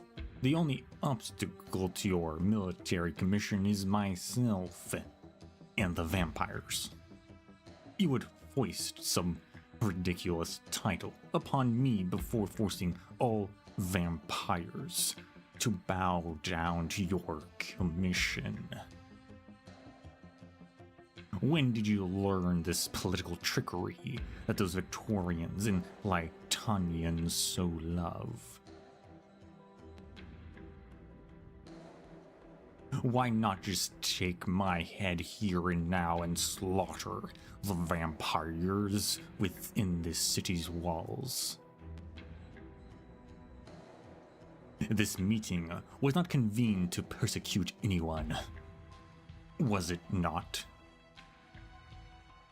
It was convened to discuss how to bring Kasdal into a new age. A new age.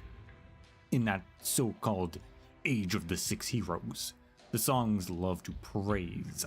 What I saw was bloodthirst and violence. I had thought that when I arrived in Kasdal, I would be greeted with the sound of Yelish's wailing. But what did I see instead? I saw the coalition routed. Witchcraft, enough to cover the land and the sky and fill the skies, crushed the enemy front. The power of the Sarkaz shook the earth. I am amazed. I felt amazed. I felt excitement. Spurred by my passion, I took the head of the Lytania envoy who had orchestrated the coalition and offered it to the War Council. Neshalom. That war was the true beginning of a new age. I thought that you would agree with me. Have you too succumbed to the schemes and politics and shut your ears to the echoes of the abyss?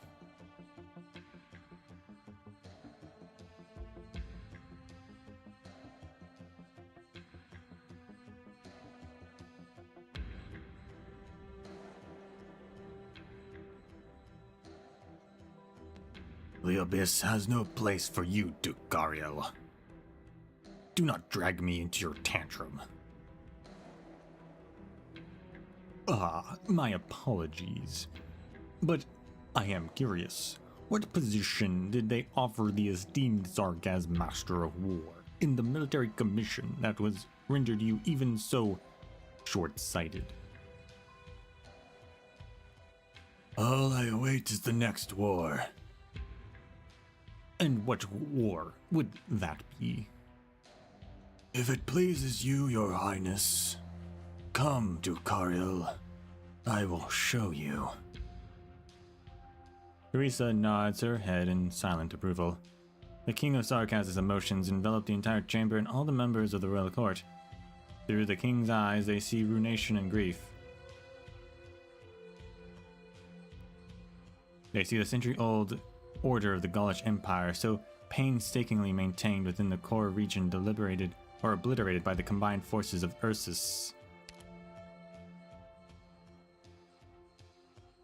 Victoria and Lytania. They see Ligone, the capital of the world, doomed to never again appear on a map of Terra.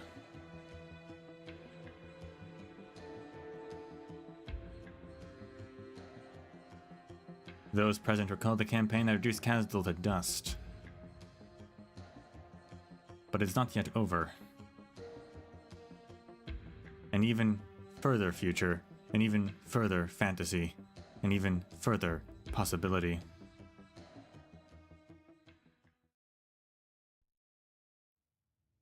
It is no longer a story to reflect upon. Rather, it is a speculation, a deduction, a prediction, and a verdict. But none question it, for all possibilities must be treated equally, even for the one they see, and its ending is equally significant and indisputable as any other. It is a change, a turning point in history, a divergence of fate. A crucial war looms on the horizon. It'll span from now into the distant future, impacting every Sarkaz and all of Terra. All present have seen their positions in that war, the roles that they wish to play.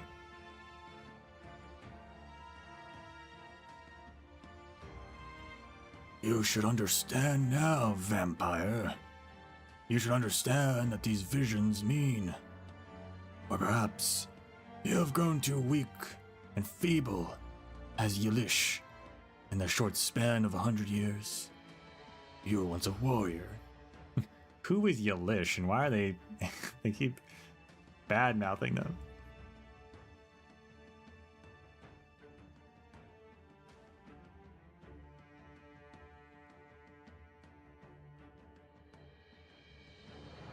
Politic talks is good though, yeah, I agree.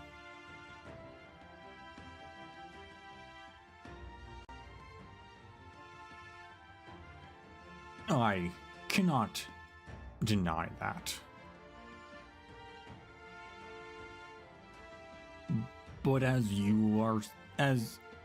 are you saying that a new and reborn Castle requires the royal court to relinquish its former authority?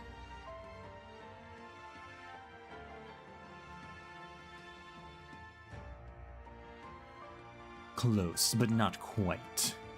The new Castle will no longer acquire the royal court's former authority. It will be more modern, more efficient, ducarial. How can the Sarkaz speak of unity while you continue to indulge in your noble bloodlines? Will it come from the rule of the royal court? You may still rule over your own court and maintain the power and prestige you hold among the Sarkaz, but the vampire court must yield to the military commission.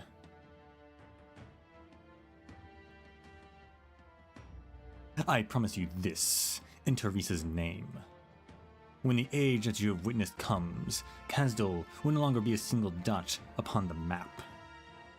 It was once more than just a city, and so it shall be war again.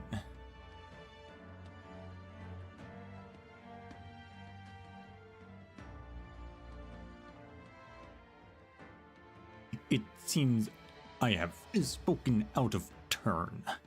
Please continue, Your Highness Teresa.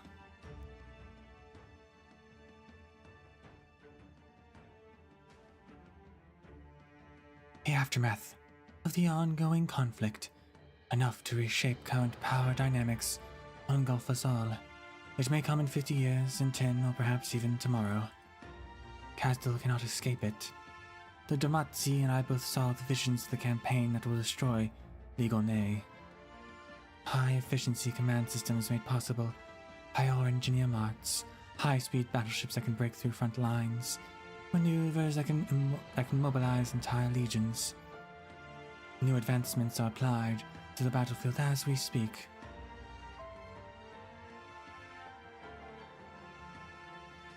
Their capacity for destruction is surpassing our innate instinct rooted in our bloodlines. What worries me more is the fact that we still find fellow Sarkaz among the countless casualties of war. Gaul employed royal court casters, and the liches in Lytania are killing each other in battle, while a certain Wendigo is spilling the blood of his fellow Sarkaz to prove his loyalty to the Ursine Tsar. As for the Sarkaz mercenaries sent to the front lines as arts fodder, they won't even be counted in any nation's casualty statistics. The Sarkaz massacre one another in wars we have no stake in, regarded as disposable goods to be abandoned without care by the leaders of those wars. For the sake of keeping pace with these changes, the Sarkaz must once again gather around the furnace, and if necessary, the power to dominate the war must lie in our hands. Teresis looks to Teresa, waiting for her opinion. But Teresa does not speak, her eyes placid as before.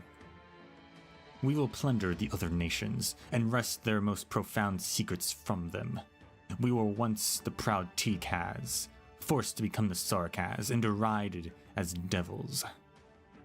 Because of the Outlanders feared us.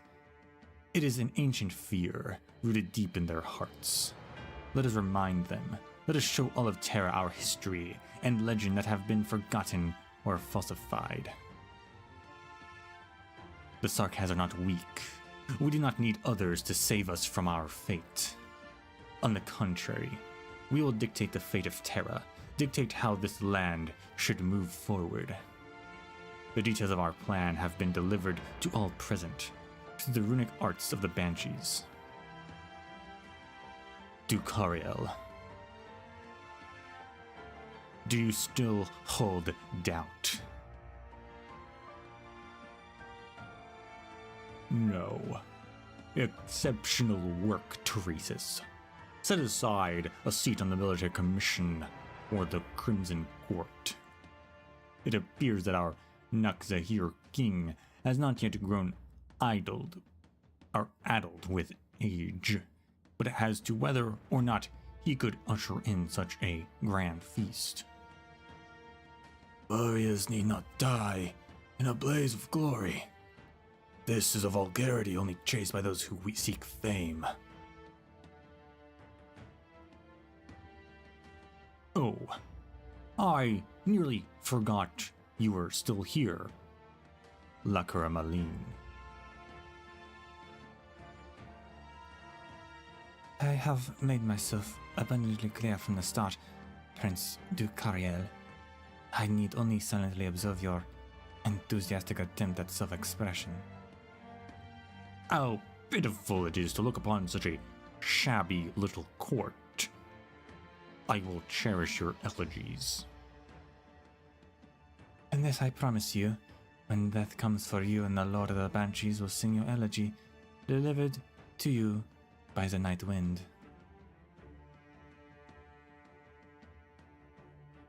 Set aside your chatter for another time. It seems their highnesses still have matters to discuss. The other members of the War Council will wish to know their decisions. Dukariel, Lakura Malin, and you Damatsi disguised outside the door with me. The Naxahir king nods his head towards Teresa. The other two members of the royal court do not bid the king farewell, they simply follow the Naxahir king out of the chamber.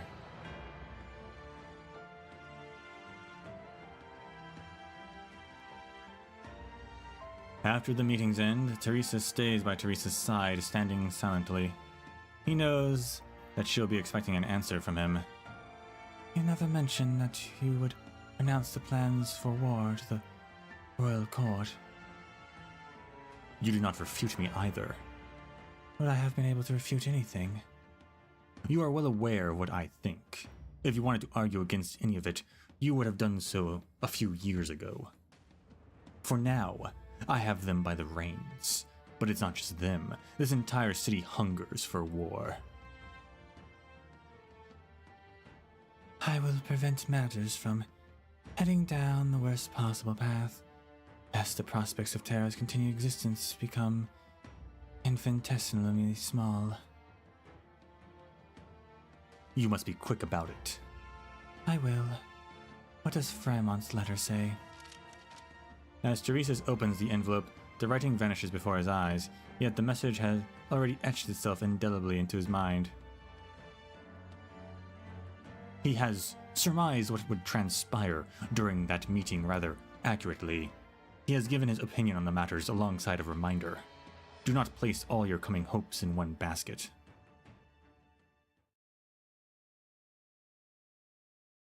This is still going. This is the ending of a level. We just had a transition. The nomadic city of Kazdal. Kazdal?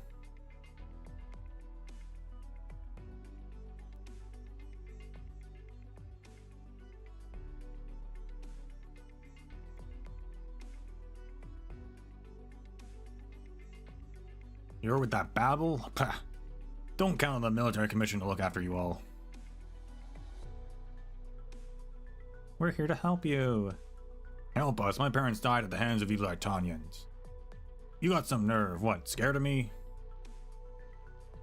We knew what to expect when we came here, just need some getting used to. Besides, our captain warned us not to agitate the locals. You looking down on me? Larka is swearing. The hell is this? Let me go. Welcoming wave. Do not harm him, but do make him leave. Dr. Coutsit. I said not to deviate from our planned route, even if it is to treat the wounded along the way. Sorry, Dr. Countsett. No matter. We handled it well. We've reached our destination.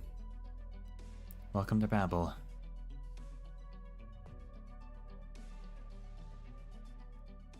Wow, fancy.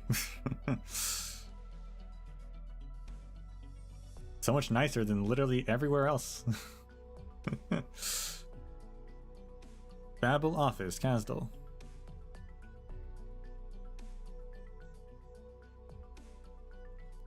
Did you manage to retrieve all of our stray colleagues? Yes, all's well with them. The construction of Babel's facilities is proceeding smoothly. The school that you were so looking forward to is already completed. Yet I heard that the unbeatable Dr. Countsett had not too long ago been turned down, perhaps even kicked out. I did not foresee such a dire refusal. I'm not surprised at all. To be honest, too many sarcasms. This invitation of the king is barely worth the paper it's printed on.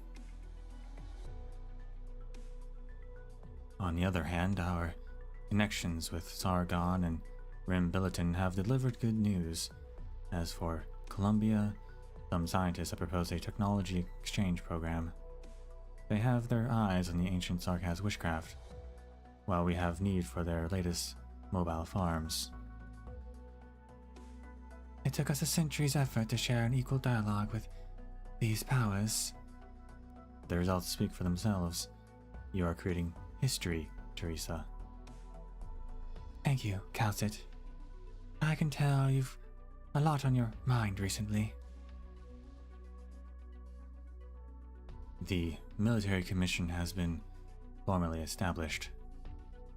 Babel's existence will spark yet another near irreconcilable conflict in Casdal.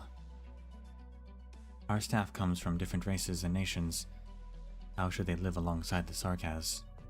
If your efforts to soothe enmity and prejudice instead become a refuse to spark new conflict, what does your Highness plan to do? If we cannot eliminate prejudice and hatred within the walls of Casdal, how can Babel hope to achieve equality with the Sarkaz throughout all of Terra? There will be members of the military commission posted to Babel soon. They will ensure the safety of our people. They will also serve as a warning to some. Babel is backed by both Teresa's and me. Oh right, did I ever tell you how I met a Sancta messenger, Countsett? Strange. The Sancta do not generally dare to approach the borders of Casdal. Was this why your Highness disappeared this afternoon? Was it that obvious? I thought Lacura Maline had me covered. The Lord of the Banshees clearly tried, but judging from the results, she isn't the best pick for clerical work. Well, what of that Sancta messenger? He was getting water from the river when we struck up a conversation. We chatted about many things: history, peace, hatred. Our viewpoints did not align on most things, but I could sense in him wisdom and intelligence beyond his years. He had thoughts concealed within his heart, ones even he did not know of. And so... You used the power of the King of Sarkaz on a Sancta.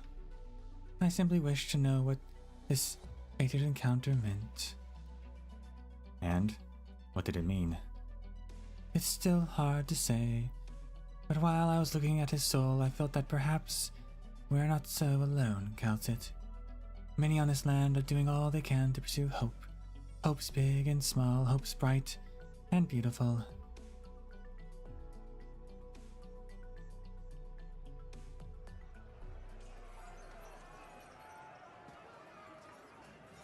Oh, that hurt. Those people are nuts or something. I just wanted to get a few nice things for myself. Never heard of any Babel. He steadies himself against the wall, gasping for air as his vision begins to blur. Fatigue floods his limbs, weighing him down. Through his blurred vision, he sees another in front of him fall to the crazed attacker's blades. He knows he will be next. I refuse to die here. It's you or me, you bastards. Out of the way. He uses the last of his strength to barrel his way out, but only the resistance he meets is solid ground. All he sees is black.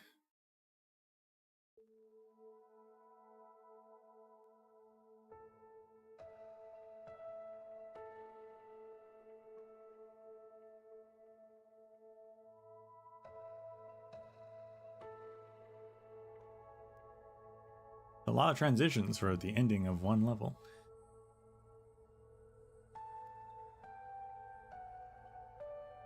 Are you alright? Were you trying to save me just now? There's so much blood, why does it feel like I'm the one saving you? Hold on, I'll bring you to Babel. Our doctors can help you. I'm still alive. Huh. Who would have thought that those lunatics would decide to attack innocent bystanders in broad daylight to get at Babel? I don't know how the others are faring. Hey, stay with me. I still don't know your name. I'm Good Luck. Huh? For the first time, he regrets giving himself this name.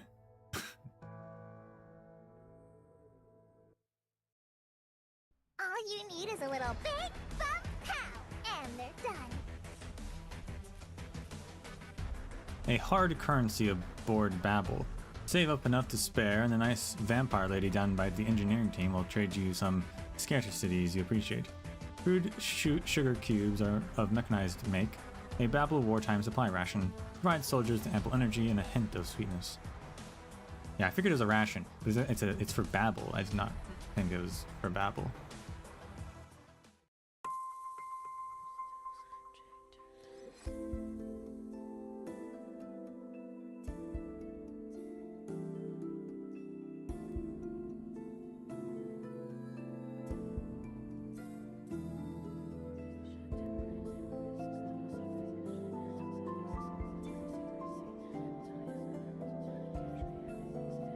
Take a water break.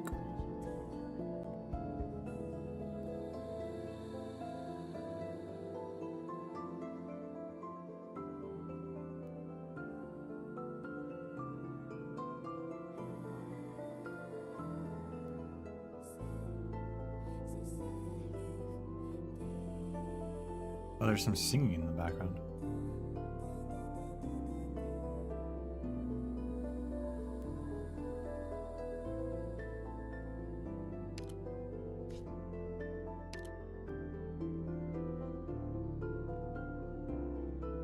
Propelled by compressed air cans beneath their feet, flying boot mercenaries raid and plunder on the winds. That ain't no way that's how that works. Mercenaries with a Victorian lens on their helms, thanks to how well their helms block out sound, they have never heard the snickers of other sarcasm mercs behind their backs.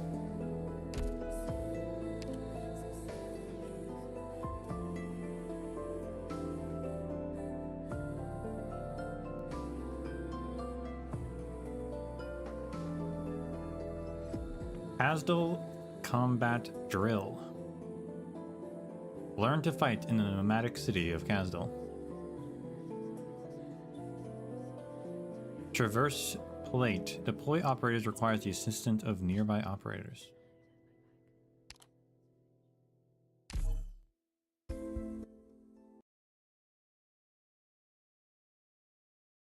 Is this what I think it is?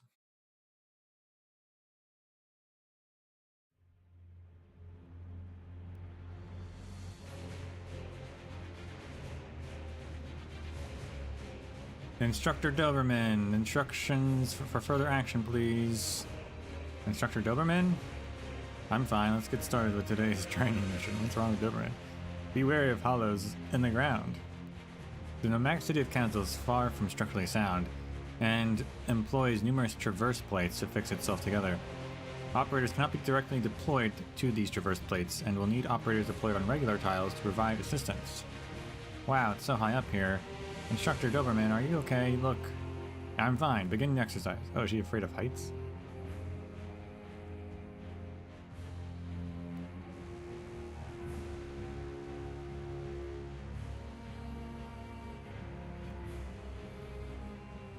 Hostile spotted.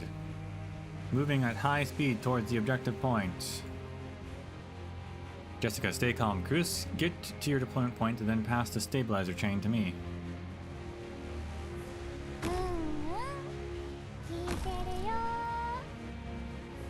Oh, snap. Jessica, Cruz is in position. Proceed to your designated coordinates now.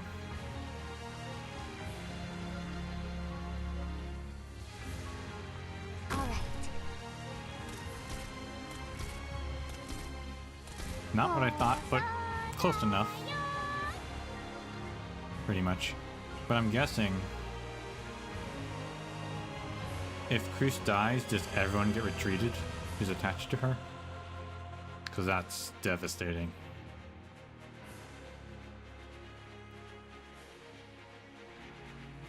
Is this the stabilizer chain instructor?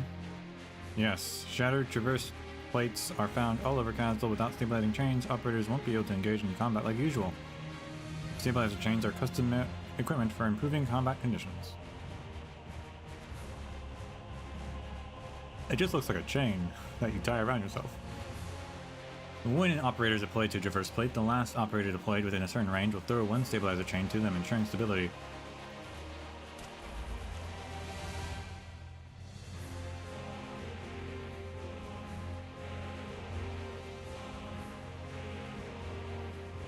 The enemy seem to be slowed by the chain. That's right, stabilizer chains can also apply special effects on enemies as a form of defense. Wow. But remember, an operator can only hold up to 2 stabilizer chains at once.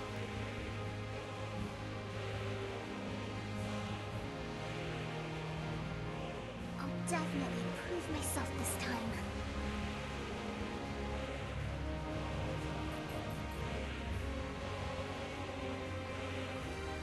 Alright, the next exercise should be improvised combat. Guess I'll retreat for now as planned. Cruz, wait, we're still linked! Cruz, Jessica, stay calm. Or stay close. Remember what exercise is all about. Always be mindful of your teammate's status. Why does it have to be so high? Deep breaths, 5 more seconds. Now, based on what you've learned, what should we do when your teammates are in danger? I know, Instructor Doberman. You didn't immediately fall into the traverse plate when you lost your stabilizer chain. Instead, you gained the status unsteady.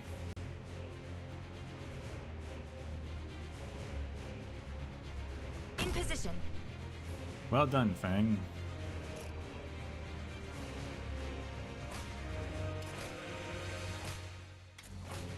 Take that. So it can stretch at least 1 tile away.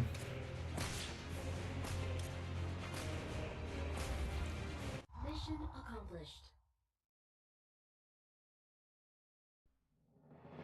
I really did it?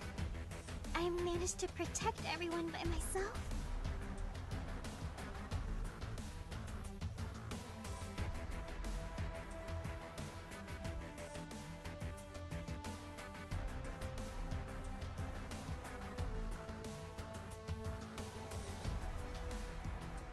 At least they don't retreat instantly. That's nicer of them.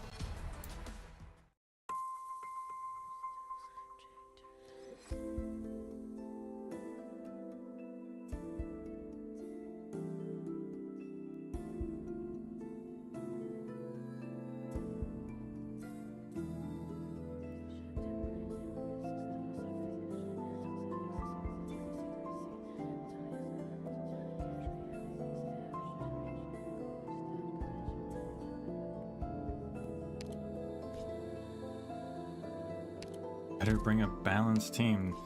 Yeah, looking at the map beforehand will be important.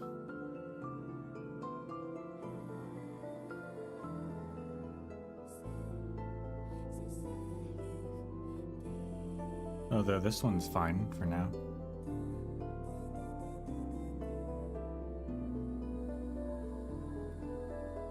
Yeah, I imagine some of the later levels or special levels and stuff will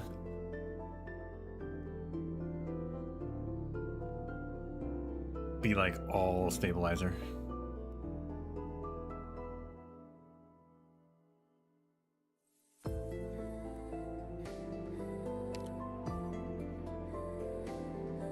Where fate guides. Sarkaz have never been destroyed by war.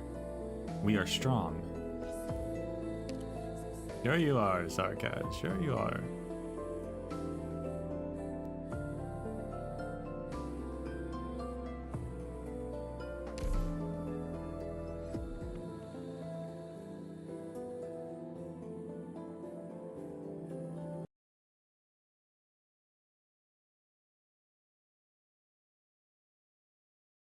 "26 years ago, 1068.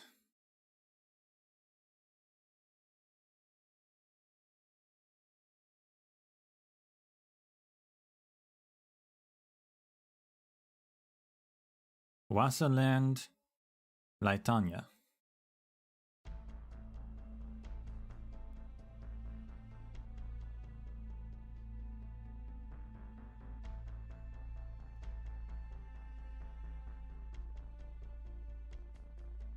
How did you like this piece? Like an energetic child waking up from slumber, rushing out the door to enjoy the fruit of life to the fullest. I was the Kurfürst who wrote this, inspired by His Holiness's visit to Wassaland when he was still a messenger for Laterano. I was wondering.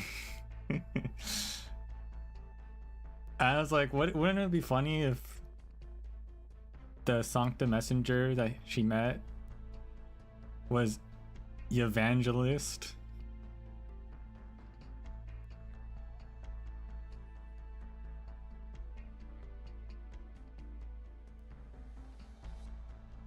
I guess this Holiness could be someone else. We don't know when the Evangelist became the Pope, but I had thought that.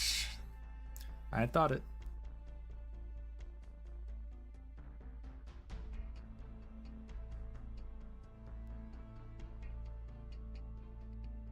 The young and enthusiastic future pontiff told the children about all that he has seen.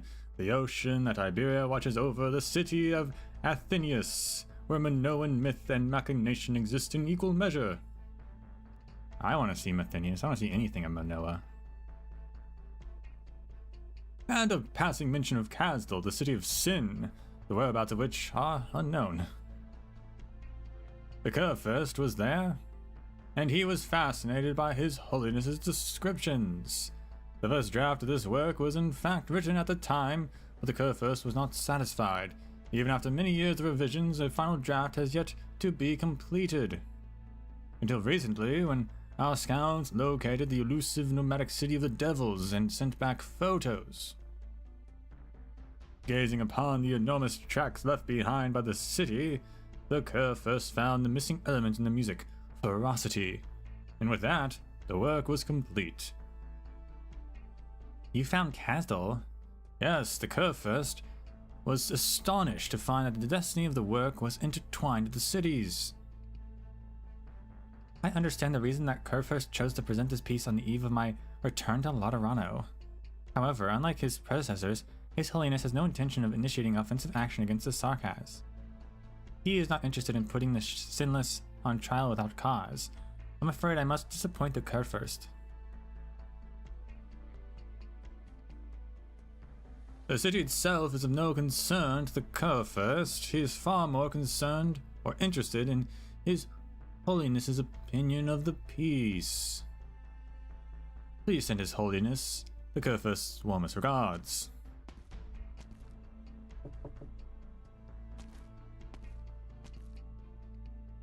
We have a response from Syracusa. Only a few of the Familia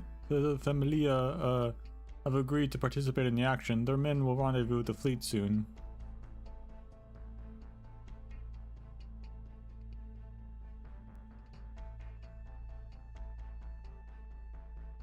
I can't believe Laterano rejected us.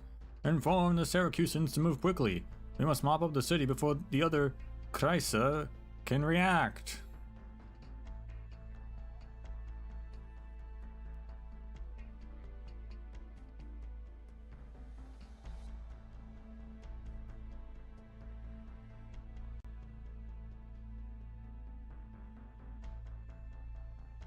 Take Kazdal before the other Kurfürsten can. Do not repeat the mistake we made at Gaul and miss another opportunity.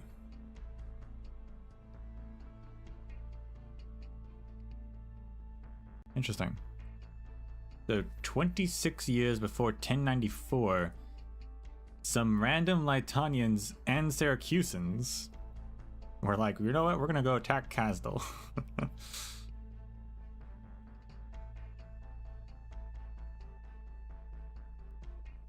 Scar Market, Kasdal.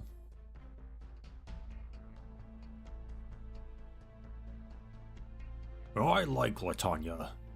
You always bring so much business.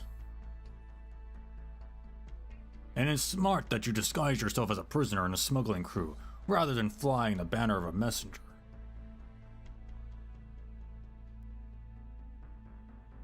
Now tell me what you want before I lose my patience. Trade, muscle for hire, intel, the Scar Market has everything you need.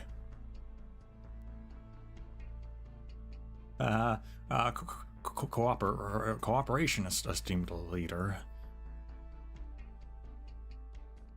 We don't have a fixed price for cooperation. Are you sure your curve first can pay my price? Don't you want to know what we're asking for first? There's nothing that money cannot buy here, Cabernet. What about Kasdal? Go on. The Court first wants you to sabotage the city's propulsion system, nothing else. The down payment is in the safe that you took from the caravan. The Court first will discuss the rest of the payment with you and Kasdal. I admire your boldness. Let me express my good faith, a little glimpse into the future for you.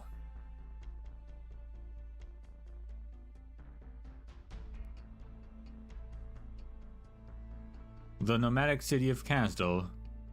Kasdal. Take your things and scram, Lytanya! Are you trying to poison me?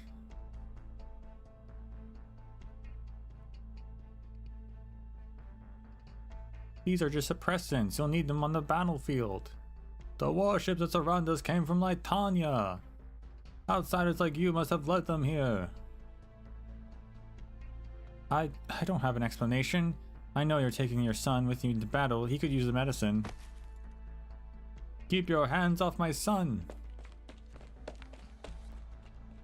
What's the commotion? Are you out of your mind? She's a Babel doctor. Are you okay? I'm fine. He wasn't really trying to hurt me. Huh, good luck. You married a Babel woman and now you've become a shill for the invaders. It'll be the death of you, I guarantee it. Who'd he marry? Many of us are also pained by the impending war. We've requested to join you on the front lines. Lunatics, who knows what schemes you have on the front line? You'll get yours in the end. Give me the medicine, I'll distribute it. They're ready to leave. Go meet up with them. I'll take care of things here. Good luck, your son.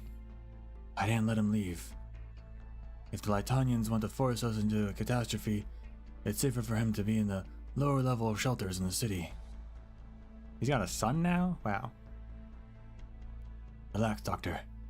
People have made it through catastrophes in the past. Maybe we'll have, good luck.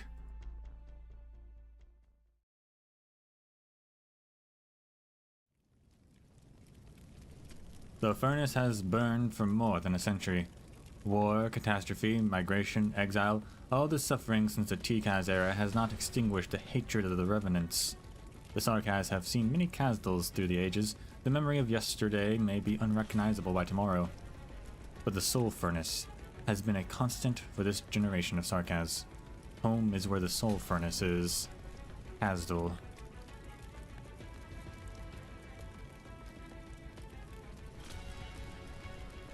The furnace has not burned like this for many years. I hear the cries of the revenants even from here. Soon the city will charge headlong into a catastrophe.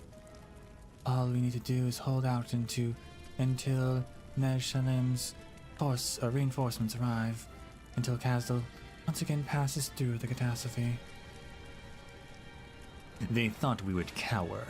They tried to assume our thoughts with their conception of common sense. It was so 170 years ago, and it is so now. Arrogant, laughable fools who never took the time to truly understand us. What fate do you think awaits the city, Teresis? To be honest, the chances that it survives are slim. Kasdal was immobilized the last time it braved a catastrophe. It took us a decade just to get it moving at full speed again. And the forests of crystals in the mines on the walls could never be removed, ruining years of our plans for the city. I don't know if the city can survive another ordeal like that, much less one that's even worse. Good luck rarely comes twice. I believe in this city, Teresis. Not because of luck, but because we built this city, and I won't give up on it. The story of the city does not end here, Your Highness. I may not be able to see its future clearly, but there is one thing I can say for sure. The city continues to exist into the distant future. No one can say, however, if it will be a sanctuary of hope or a ghost city of the dead. Scar Eye, have you not grown tired of the ambiguous words of your kind?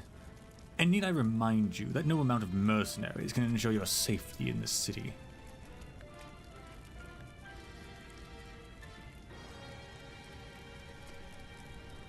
There's no deceiving you, Your Highness, of course.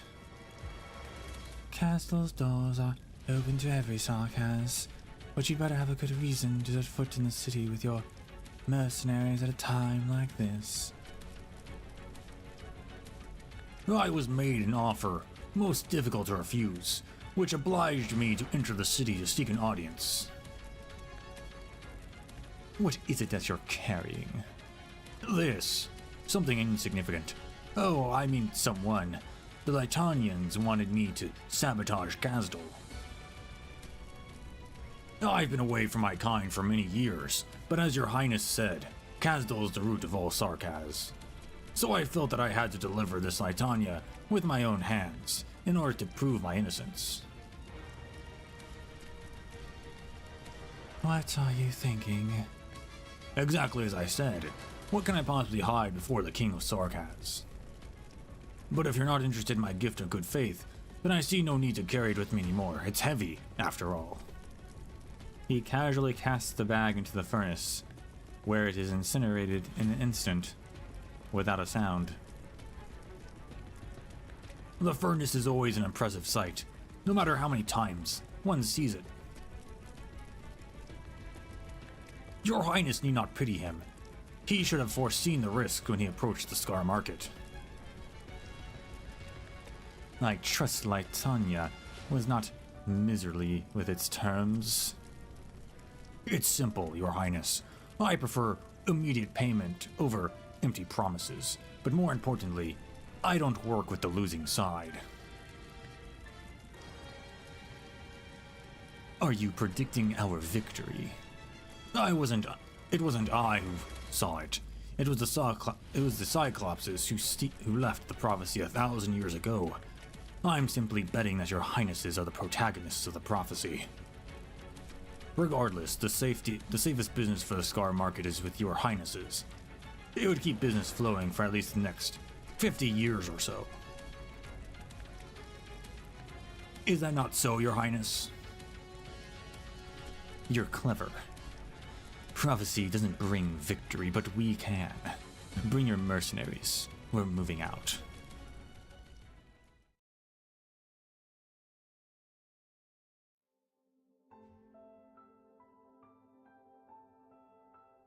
The crowd stirs.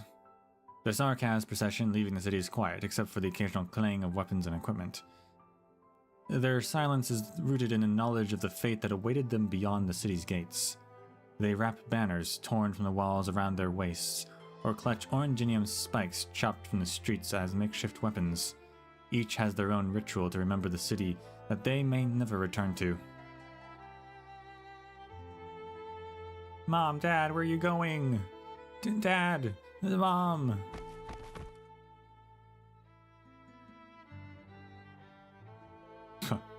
People really need to watch their kids. They can't be allowed to run wild. Ouch. Oh my gosh. Manfred? Teenage Manfred?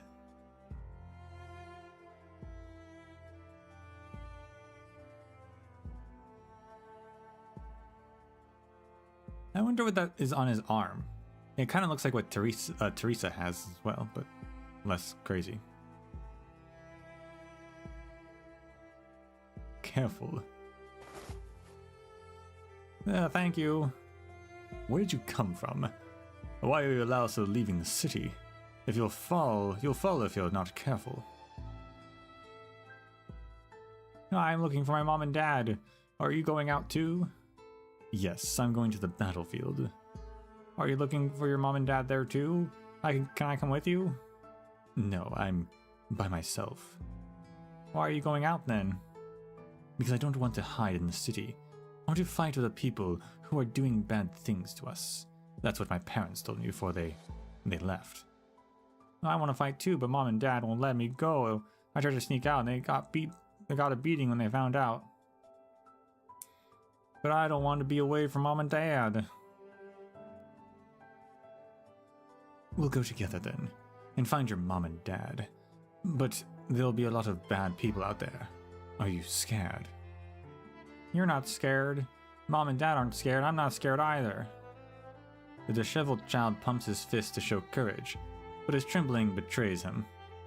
The older child knows that the young boy does not fully understand what is happening outside the city. But the young boy knows something simple but true. Bad guys should be chased away. Families should stay together, so he takes the boy's hand and joins the procession.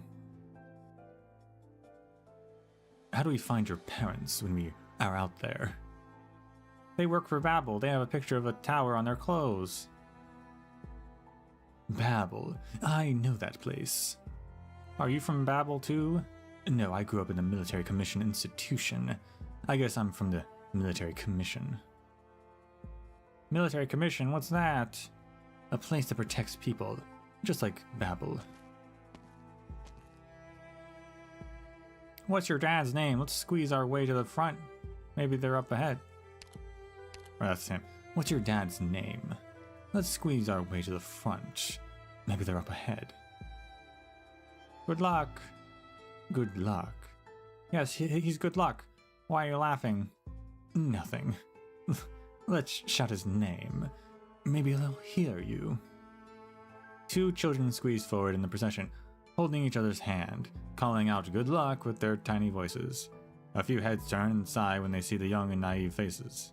Good luck is what they all need.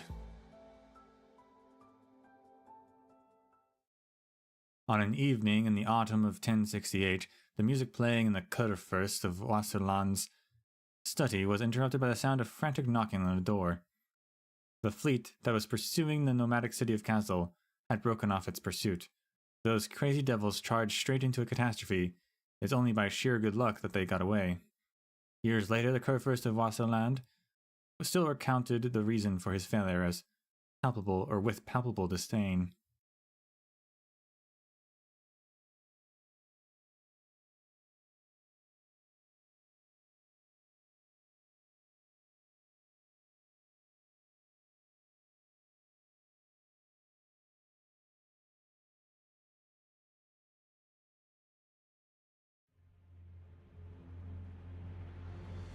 Live up to duty.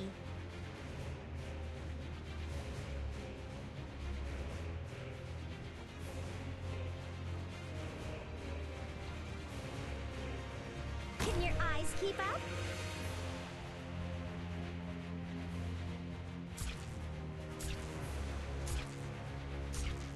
It is interesting that they're already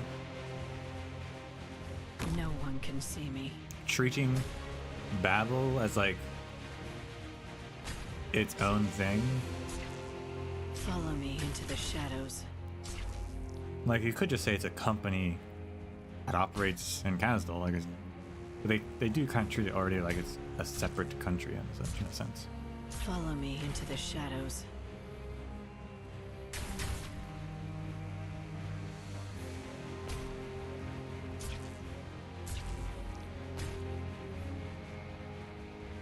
Follow me into the shadows.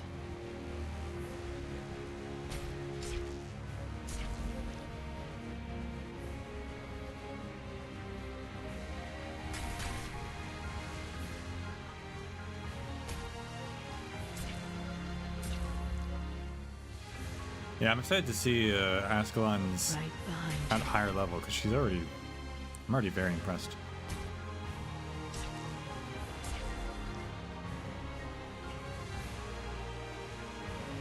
right behind you.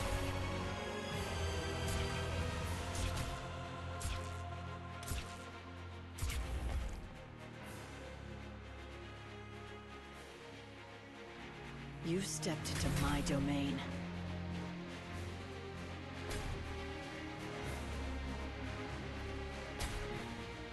Oh no! War. A word I've not heard in a long, long time. I realize I don't have that many melee people with me. Scrap Assembler. Temporarily takes flight when blocked or facing a stabilizer chain for the first time. Defense is greatly reduced after landing. Flight, eh? Right So the Sark has behind you. also figured out how jetpacks work.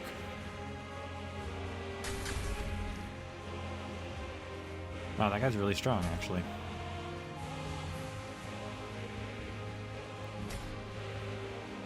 Something so nothing. Right behind you. Moving to designated location.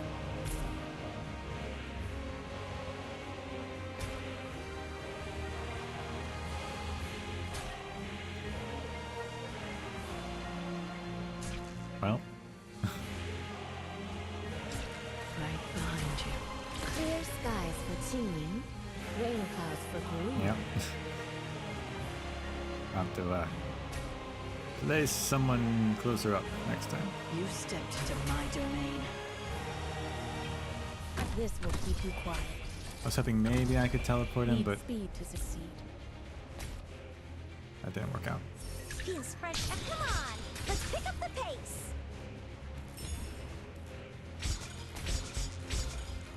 Mission That worked, though. accomplished. That one worked.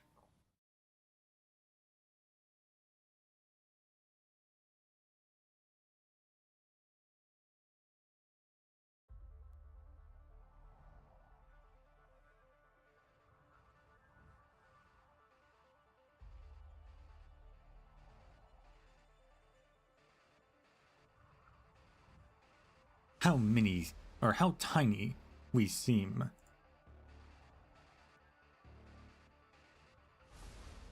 Hold on.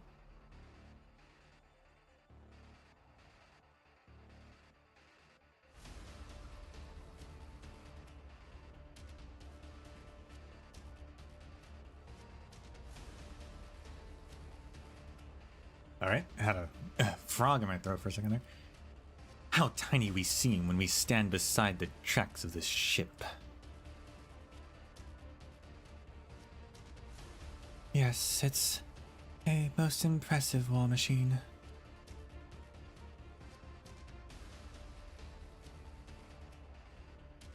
With their bodies as barriers, the Noxa here halted its advance at a tremendous cost. The Banshee's shrieks, powerful enough to shatter consciousness, only managed to force the Latonians to retreat below deck. If not for the catastrophe and the rough terrain in this valley. We're so far behind, and time is running out. Kasdal must have equally powerful weapons, if not more so. All our previous attempts have failed.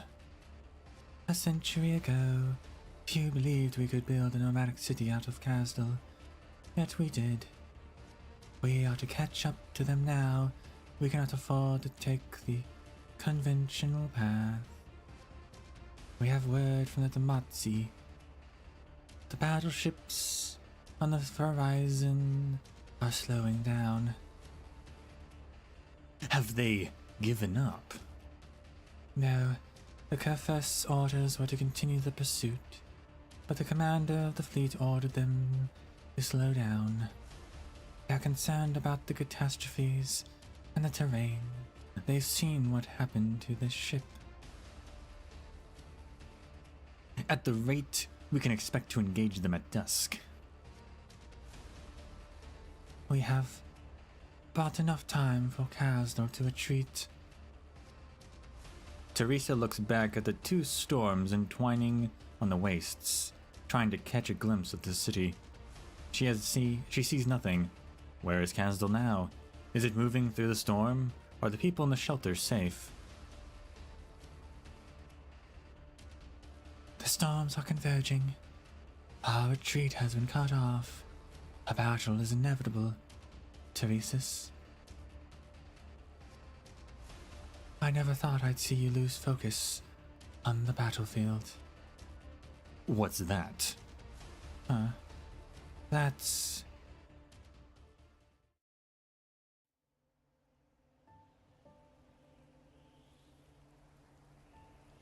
The storms rage, the young taunting the old. The newborn storm slams into the dying storm to the roar drums of thunder. Roiling air currents clash and combine between the two storms. Violence begets peace, and a passage appears where the storms converge.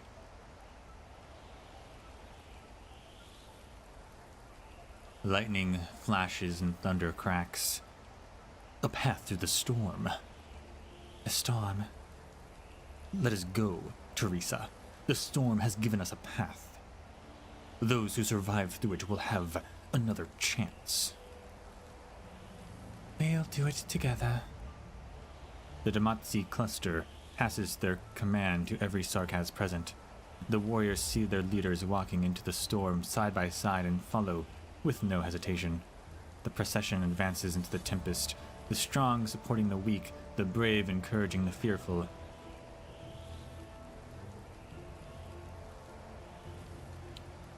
Do you see that, Teresis? Within the roar of the tempest, they seem to hear the voice from the snowstorm in that childhood dream. They see a prophecy. Who is that?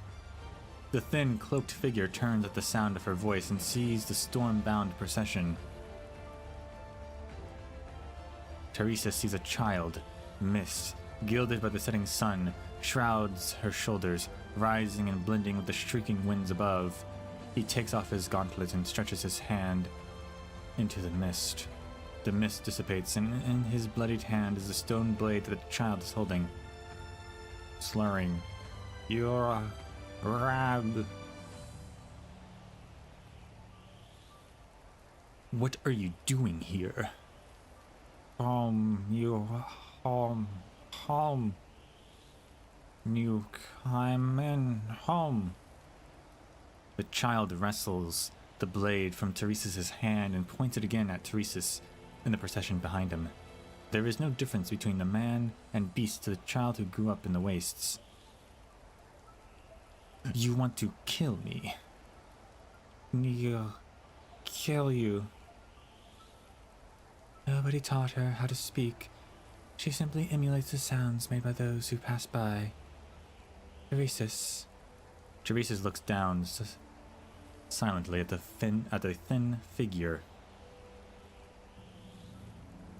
Let me show you how to hold a knife. You... The child hesitates for a moment, before putting her knife in Teresa's outstretched hand. You... Bring me. Teresis gazes into Teresa's eyes. Prophecy. A sword to slay the regent king, a spear to pierce the royal ring. But they have never cared much for prophecy. Very well. Come with me. The home of the Sarkaz is not on the Barrens. Oh snap! As the picture faded, I recognized who that is. As the picture faded, I saw their little horns. That was W.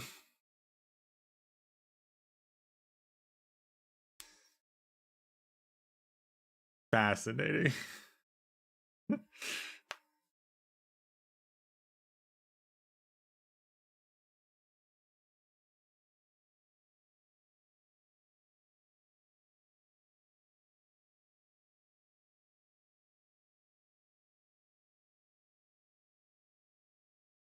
So the siblings took her in, which would explain why W liked Teresa so much.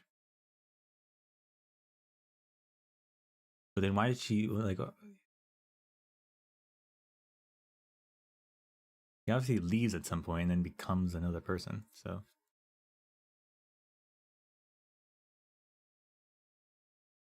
Do you have a name? Name, me.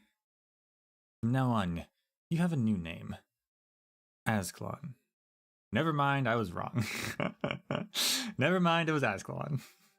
The horns looked like W, but it was Ascalon. Never mind.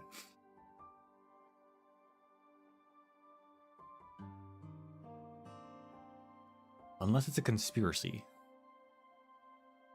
10 days later. The nomadic city of Kasdal. Kasdal.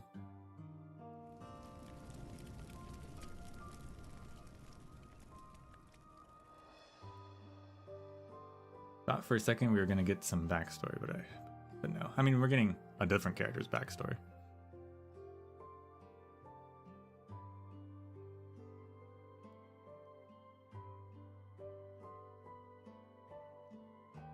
Doctor, look! The furnace has been relit. Is it moving? The city's finally moving. Ouch. Careful, your wounds might open again. I've got to go to the furnace. The furnace burns again and Castle still sails. The Latonians didn't manage to kill us.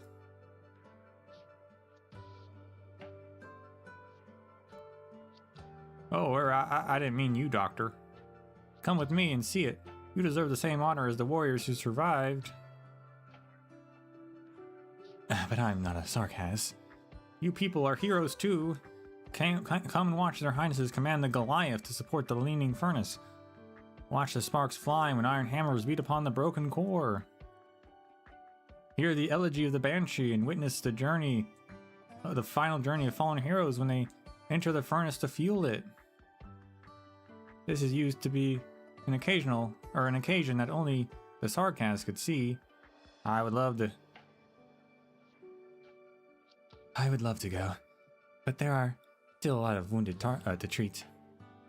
All right, tell you what, I'll bring back a couple of bottles of booze and some fresh fruit and well... You're not allowed to drink, and who the heck drinks in a medic tent? Come on, it's just a little flesh wound. No means no. It's your horopathy that's the problem, not to mention you're a terrible drinker. Then when did you ever see me drink?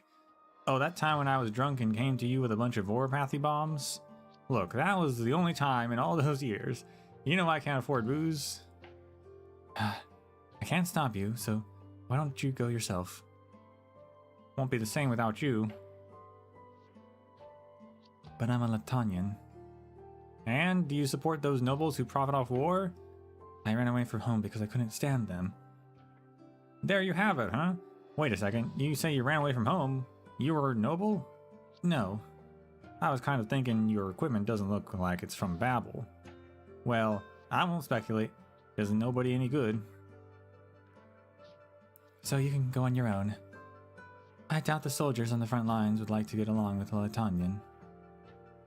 When I saw the Latonians stringing my father up by a sewer entrance to humiliate him, I never imagined I could befriend a Cabernet doctor either. Back then, the only people who showed us any kindness were people were poor, infected, or both. Right, enough of the sad stuff. Be back in a jiffy.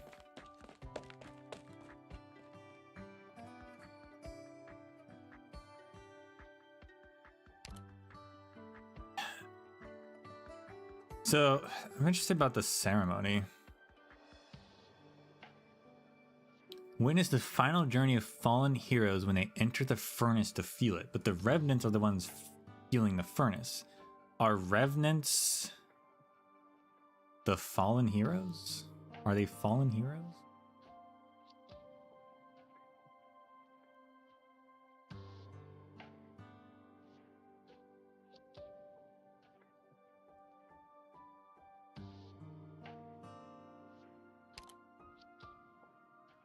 Seriously, since when did that sarcasm become so glib-tongued with me? I wonder if this count has progress. If this counts as progress. Should be an S there. Teresa. If any case, Castle is moving again, things will get better. Back already? Well, it's about time you laid down. No, sorry, I thought you were somewhere else. Wait, your wounds are really bad. Nobody treated your arts burns.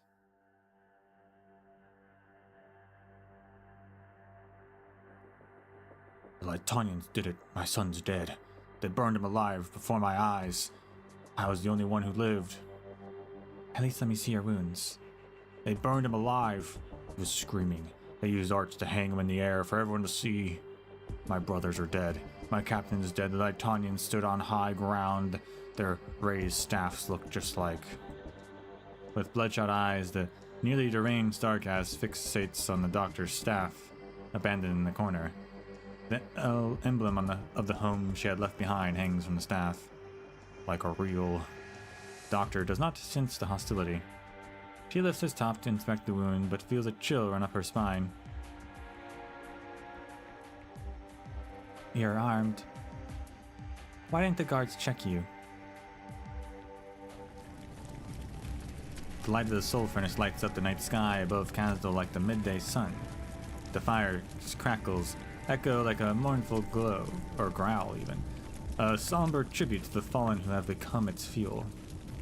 All the Sarcasts set their eyes on the sky at night.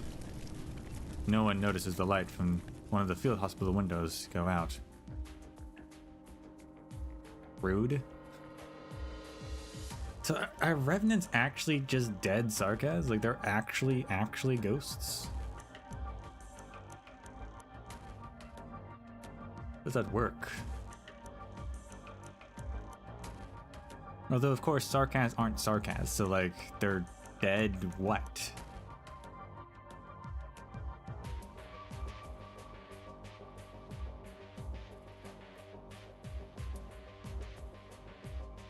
Your Highness? Why was I brought here? Oh yes, I have good news to report. What news? We won. We defeated the Lartonians, Your Highness. Me, my son, and the Blue Blood Squad, we won. Are you not glad, Your Highness? Were we too slow? Blake, my son, bring me the battle plan, son. Son? Sorry, Your Highness. I don't know where my son went. You killed a doctor, one who has served Casdal for years, treating oropathy patients. Casdal? Doctor? No, you misunderstand, Your Highness. I only fight Lytanians.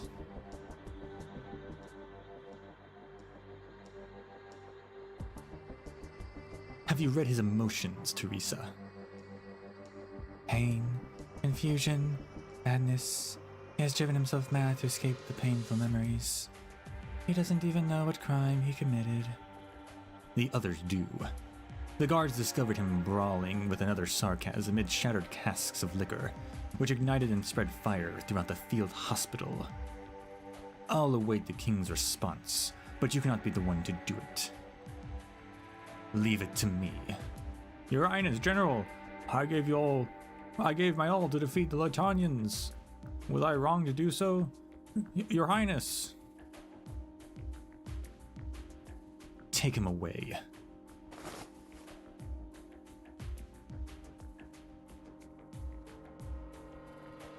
His name is Logan, given to him by his mother, who was one of the first Babel engineers. He hardly uses any arts, but the guards were hypnotized by arts. Someone is behind this. Interesting. The military commission will not investigate the Sarcast for the sake of an outsider. not after they've just been through another ordeal. Neither should Babel. We have no choice. The war has just ended. Babel should withdraw from military and political affairs, at least for the time being. You know, that's not what Babel is about in the first place. I do, but many don't. I will define the parameters for Babel's activities. Babel members will continue to serve Kasdal's medical, educational, and technological needs from this area. The military commission will continue to protect them, but we must make every effort to avoid conflict. There will come a day when the repressed hatred boils over, and even we will be powerless when that day comes. Kasdal's in urgent need of a change. We have to solve the Oranginium problem soon. But even that won't solve all of our problems. I know. I've always known.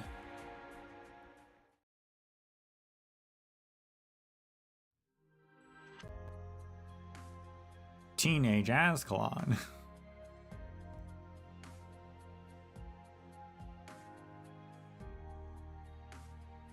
There you are, Ascalon. What have you seen in this city? Death. People cry. People die. Cry? Cry tears? Teresa stretches out his hand. A delicate stone knife lies in his palm. Knife, my... Keep it safe. A warrior should treasure her weapon. I will teach you how to sharpen your blade, but it's up to you to decide whom it cuts.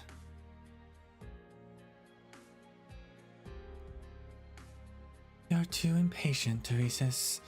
She's not ready to understand things yet. She has to understand, sooner or later. Maybe. But for now, what we should do is give the frightened child a little bit of peace. Do you like this city, Ascalon? Compared to the armored general, Ascalon does not like this Sarkaz woman crouched before her. How interesting. She seems to see through all of her thoughts, leaving no secrets, a most dangerous thing in the wastes. But she cannot bring herself to be hostile to this gentle Sarkaz. No need to be afraid. You know I don't mean you any harm. Come, touch my horn. We're the same. Warm here. Warm me. Yes, warm. Hatred and killing are not the only way to solve a problem. Way? Problem? Teresa says no more. It is difficult for a girl who has known nothing but the waste to understand certain words, even with the help of the King of Sarkaz. She takes Ascalon's hand. It's like the wound on your palm. Weapons can't heal it. Only time and medicine can. It's okay. I've cleaned your wound. You'll need to take care of it. Be patient. One day you'll wake up and find that it doesn't hurt anymore. Yeah.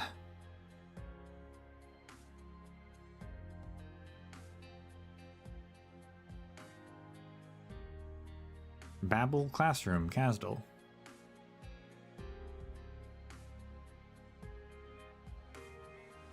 No one here. We'll wait a little longer. It's not lesson time yet. They'll come. Look, it's Teresa's. Casualty report from the military commission. There are many children, most of them students.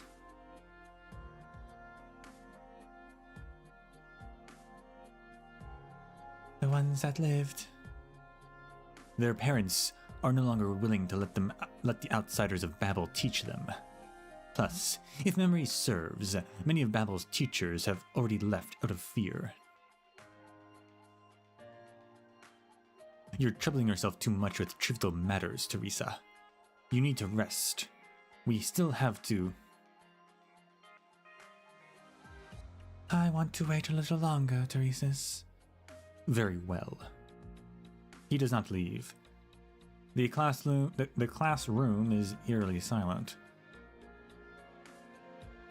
Teresa closes her eyes and recalls the students who used to fill the classroom. They said we can get potatoes for coming to school. I didn't understand that one, Your Highness. Do you have any simple stories? You said you went to the outside with mercenaries when you were our age. There's a sea between Sargon and Iberia. What's a boat? Why can't we go up on deck? Why would we throw up? Lytonian spires? Are they like our furnace? People who are nice to us, but Dad says there's no foreigners like that. But the teachers here are nice to us. Students come and go, but she always managed to get them to return.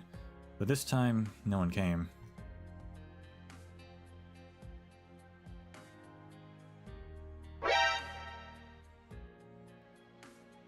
Oh? General Teresis. Your Highness, You. The hilt of a stone knife hits the boy in the chest. Although unable to break free, the boy strains to look up at the tall, gaunt girl who has him pinned. I saw General Teresis come this way. I just wanted to... Teresa, Your Highness, you're here too. This classroom are you teaching? Put down the knife, Ascalon.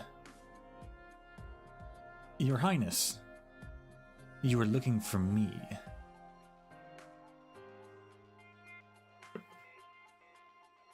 Yes, I came to seek an answer for the children who lost their parents. I know the military commission will take care of them, as it took care of me. But will this change anything? What if another war comes? I want to change things, but I don't know what I can change or what I should change. The two rulers gaze upon the fearless child, each arriving at their own answer inside. What's your name? Manfred.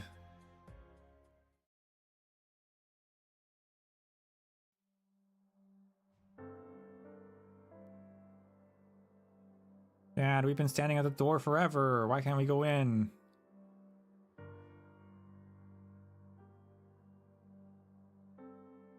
Mommy's hurt very badly.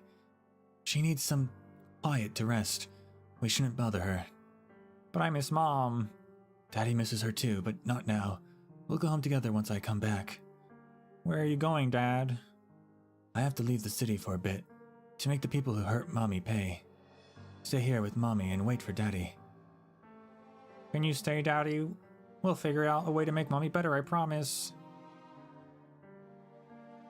Do you like Mommy's name? Oda, yes, it sounds very nice. It's your name now. But... I'll teach you to fight the bad guys with Mommy's weapon once I get back. Okay, I'll beat up the bad guys who hurt Mommy. But will beating up the bad guys make her feel better? You'll understand someday, Oda. Or Ada? I wonder how it's supposed to be pronounced. I'll be back. Wait for me. Good Luck turns around and toward the crystal-infested city wall. The only thing that left that ties him to this city is Oda. Oda and Oda. Or Ada. There's still more to clean. Probably just stick with Oda, though. When's our next sweep?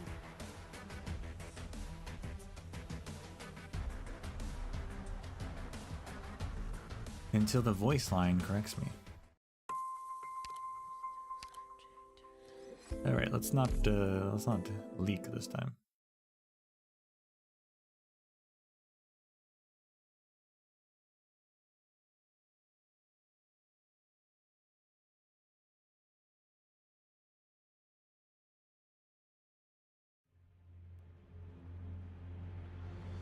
Are we gonna eat goodies when we get back?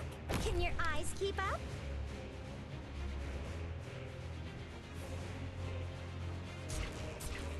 spread sail like a shooting star. That's what they say. Meet me. Meet your death. Okay, serious space.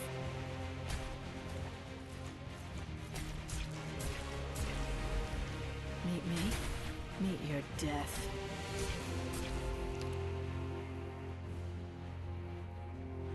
I'm gonna test something because I've never done this before, and I'm curious. Executing battle plan. Ah, no, I can't. I was gonna try and clone Monster. Alas, you cannot do that.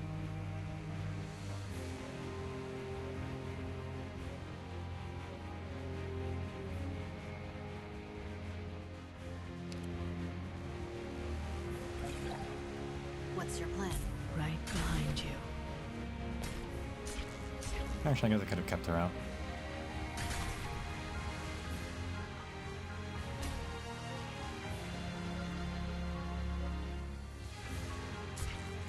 Want a candy? Meet me. Meet your death.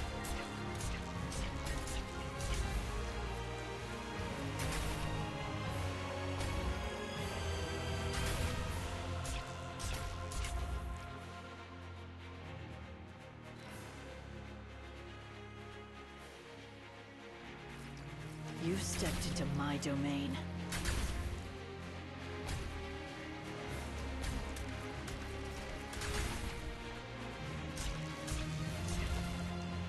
I've moved long enough. Okay, so they fly just long enough that we put someone else there. You've be okay. stepped into my... Let animosity be gone with the flow. Need speed to succeed.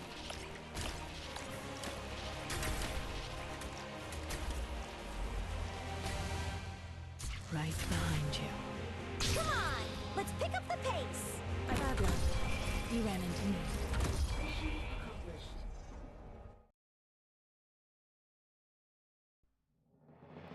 Job's done. Be sure to rest up now.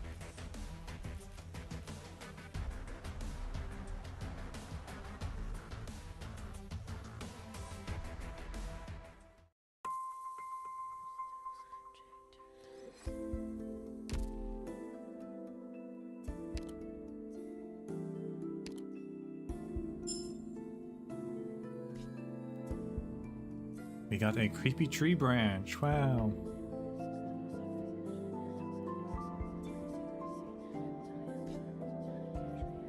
We hang a dead tree branch above our heads to remind every Sarkaz death is gazing upon you. Have you been doing well lately, Doctor? Wow.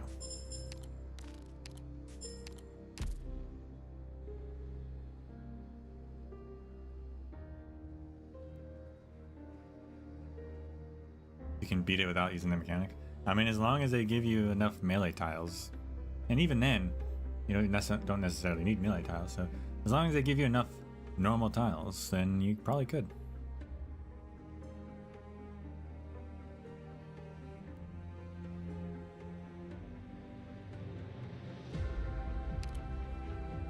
Actually, I'm gonna make sure to put.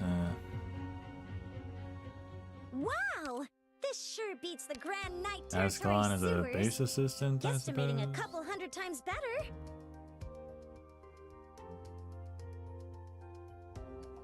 Sorry, Jola.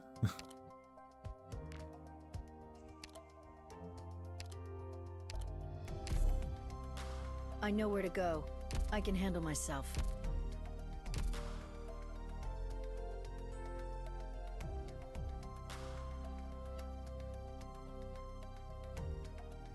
Have you been doing well lately, Doctor? I mean, I guess some of those, I only need, some of those were at 100. I only need 200 if I was going to support them, but I'm not going to support Not bad. Harold, so No, I think this room could I use guess some I more could- renovation. move him out of here and stuff. Get Jola back up to. I've lived in tents and I've slept in fields. I'm not particularly demanding. Anyway.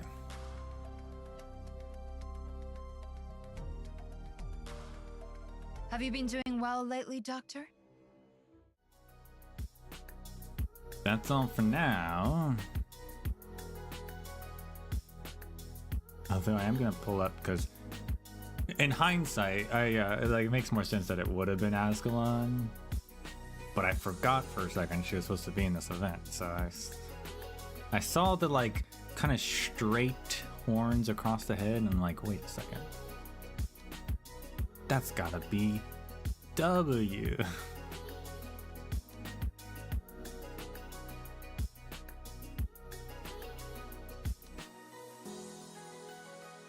I'm gonna pull up the picture again because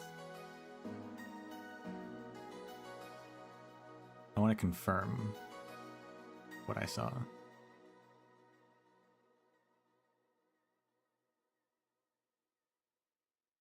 Yeah, there we go.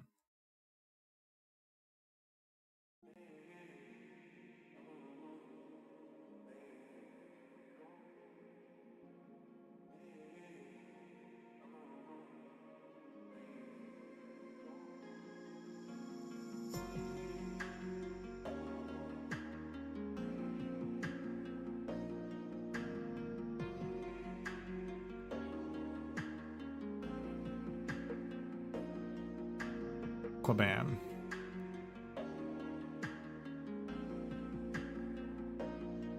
You can't see it here, but when it fades away,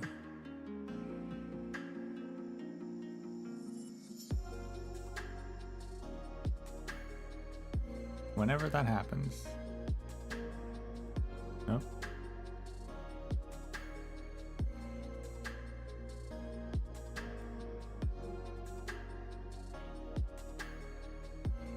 Yeah, when the light fades, you get like slight. You can like see the horns on her head a little more, especially the right side, her left side. That like point specifically. That's what like, because it's also red. So that really like, it's got to be W.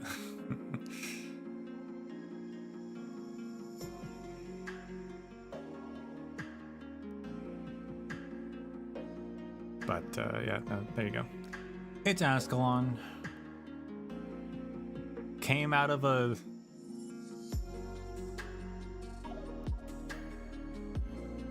effectively a portal with not actually a portal, but effectively a portal inside a catastrophe. That's wild.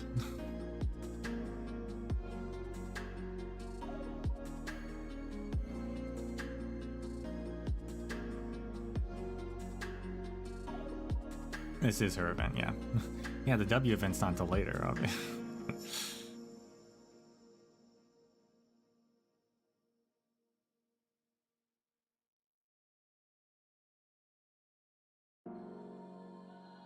We'll pick this up tomorrow.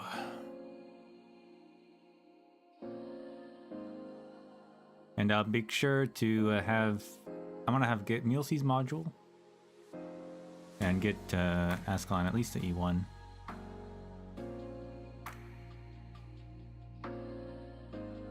But other than that, thank you all for watching. And until we meet again, may the signs of time treat you well.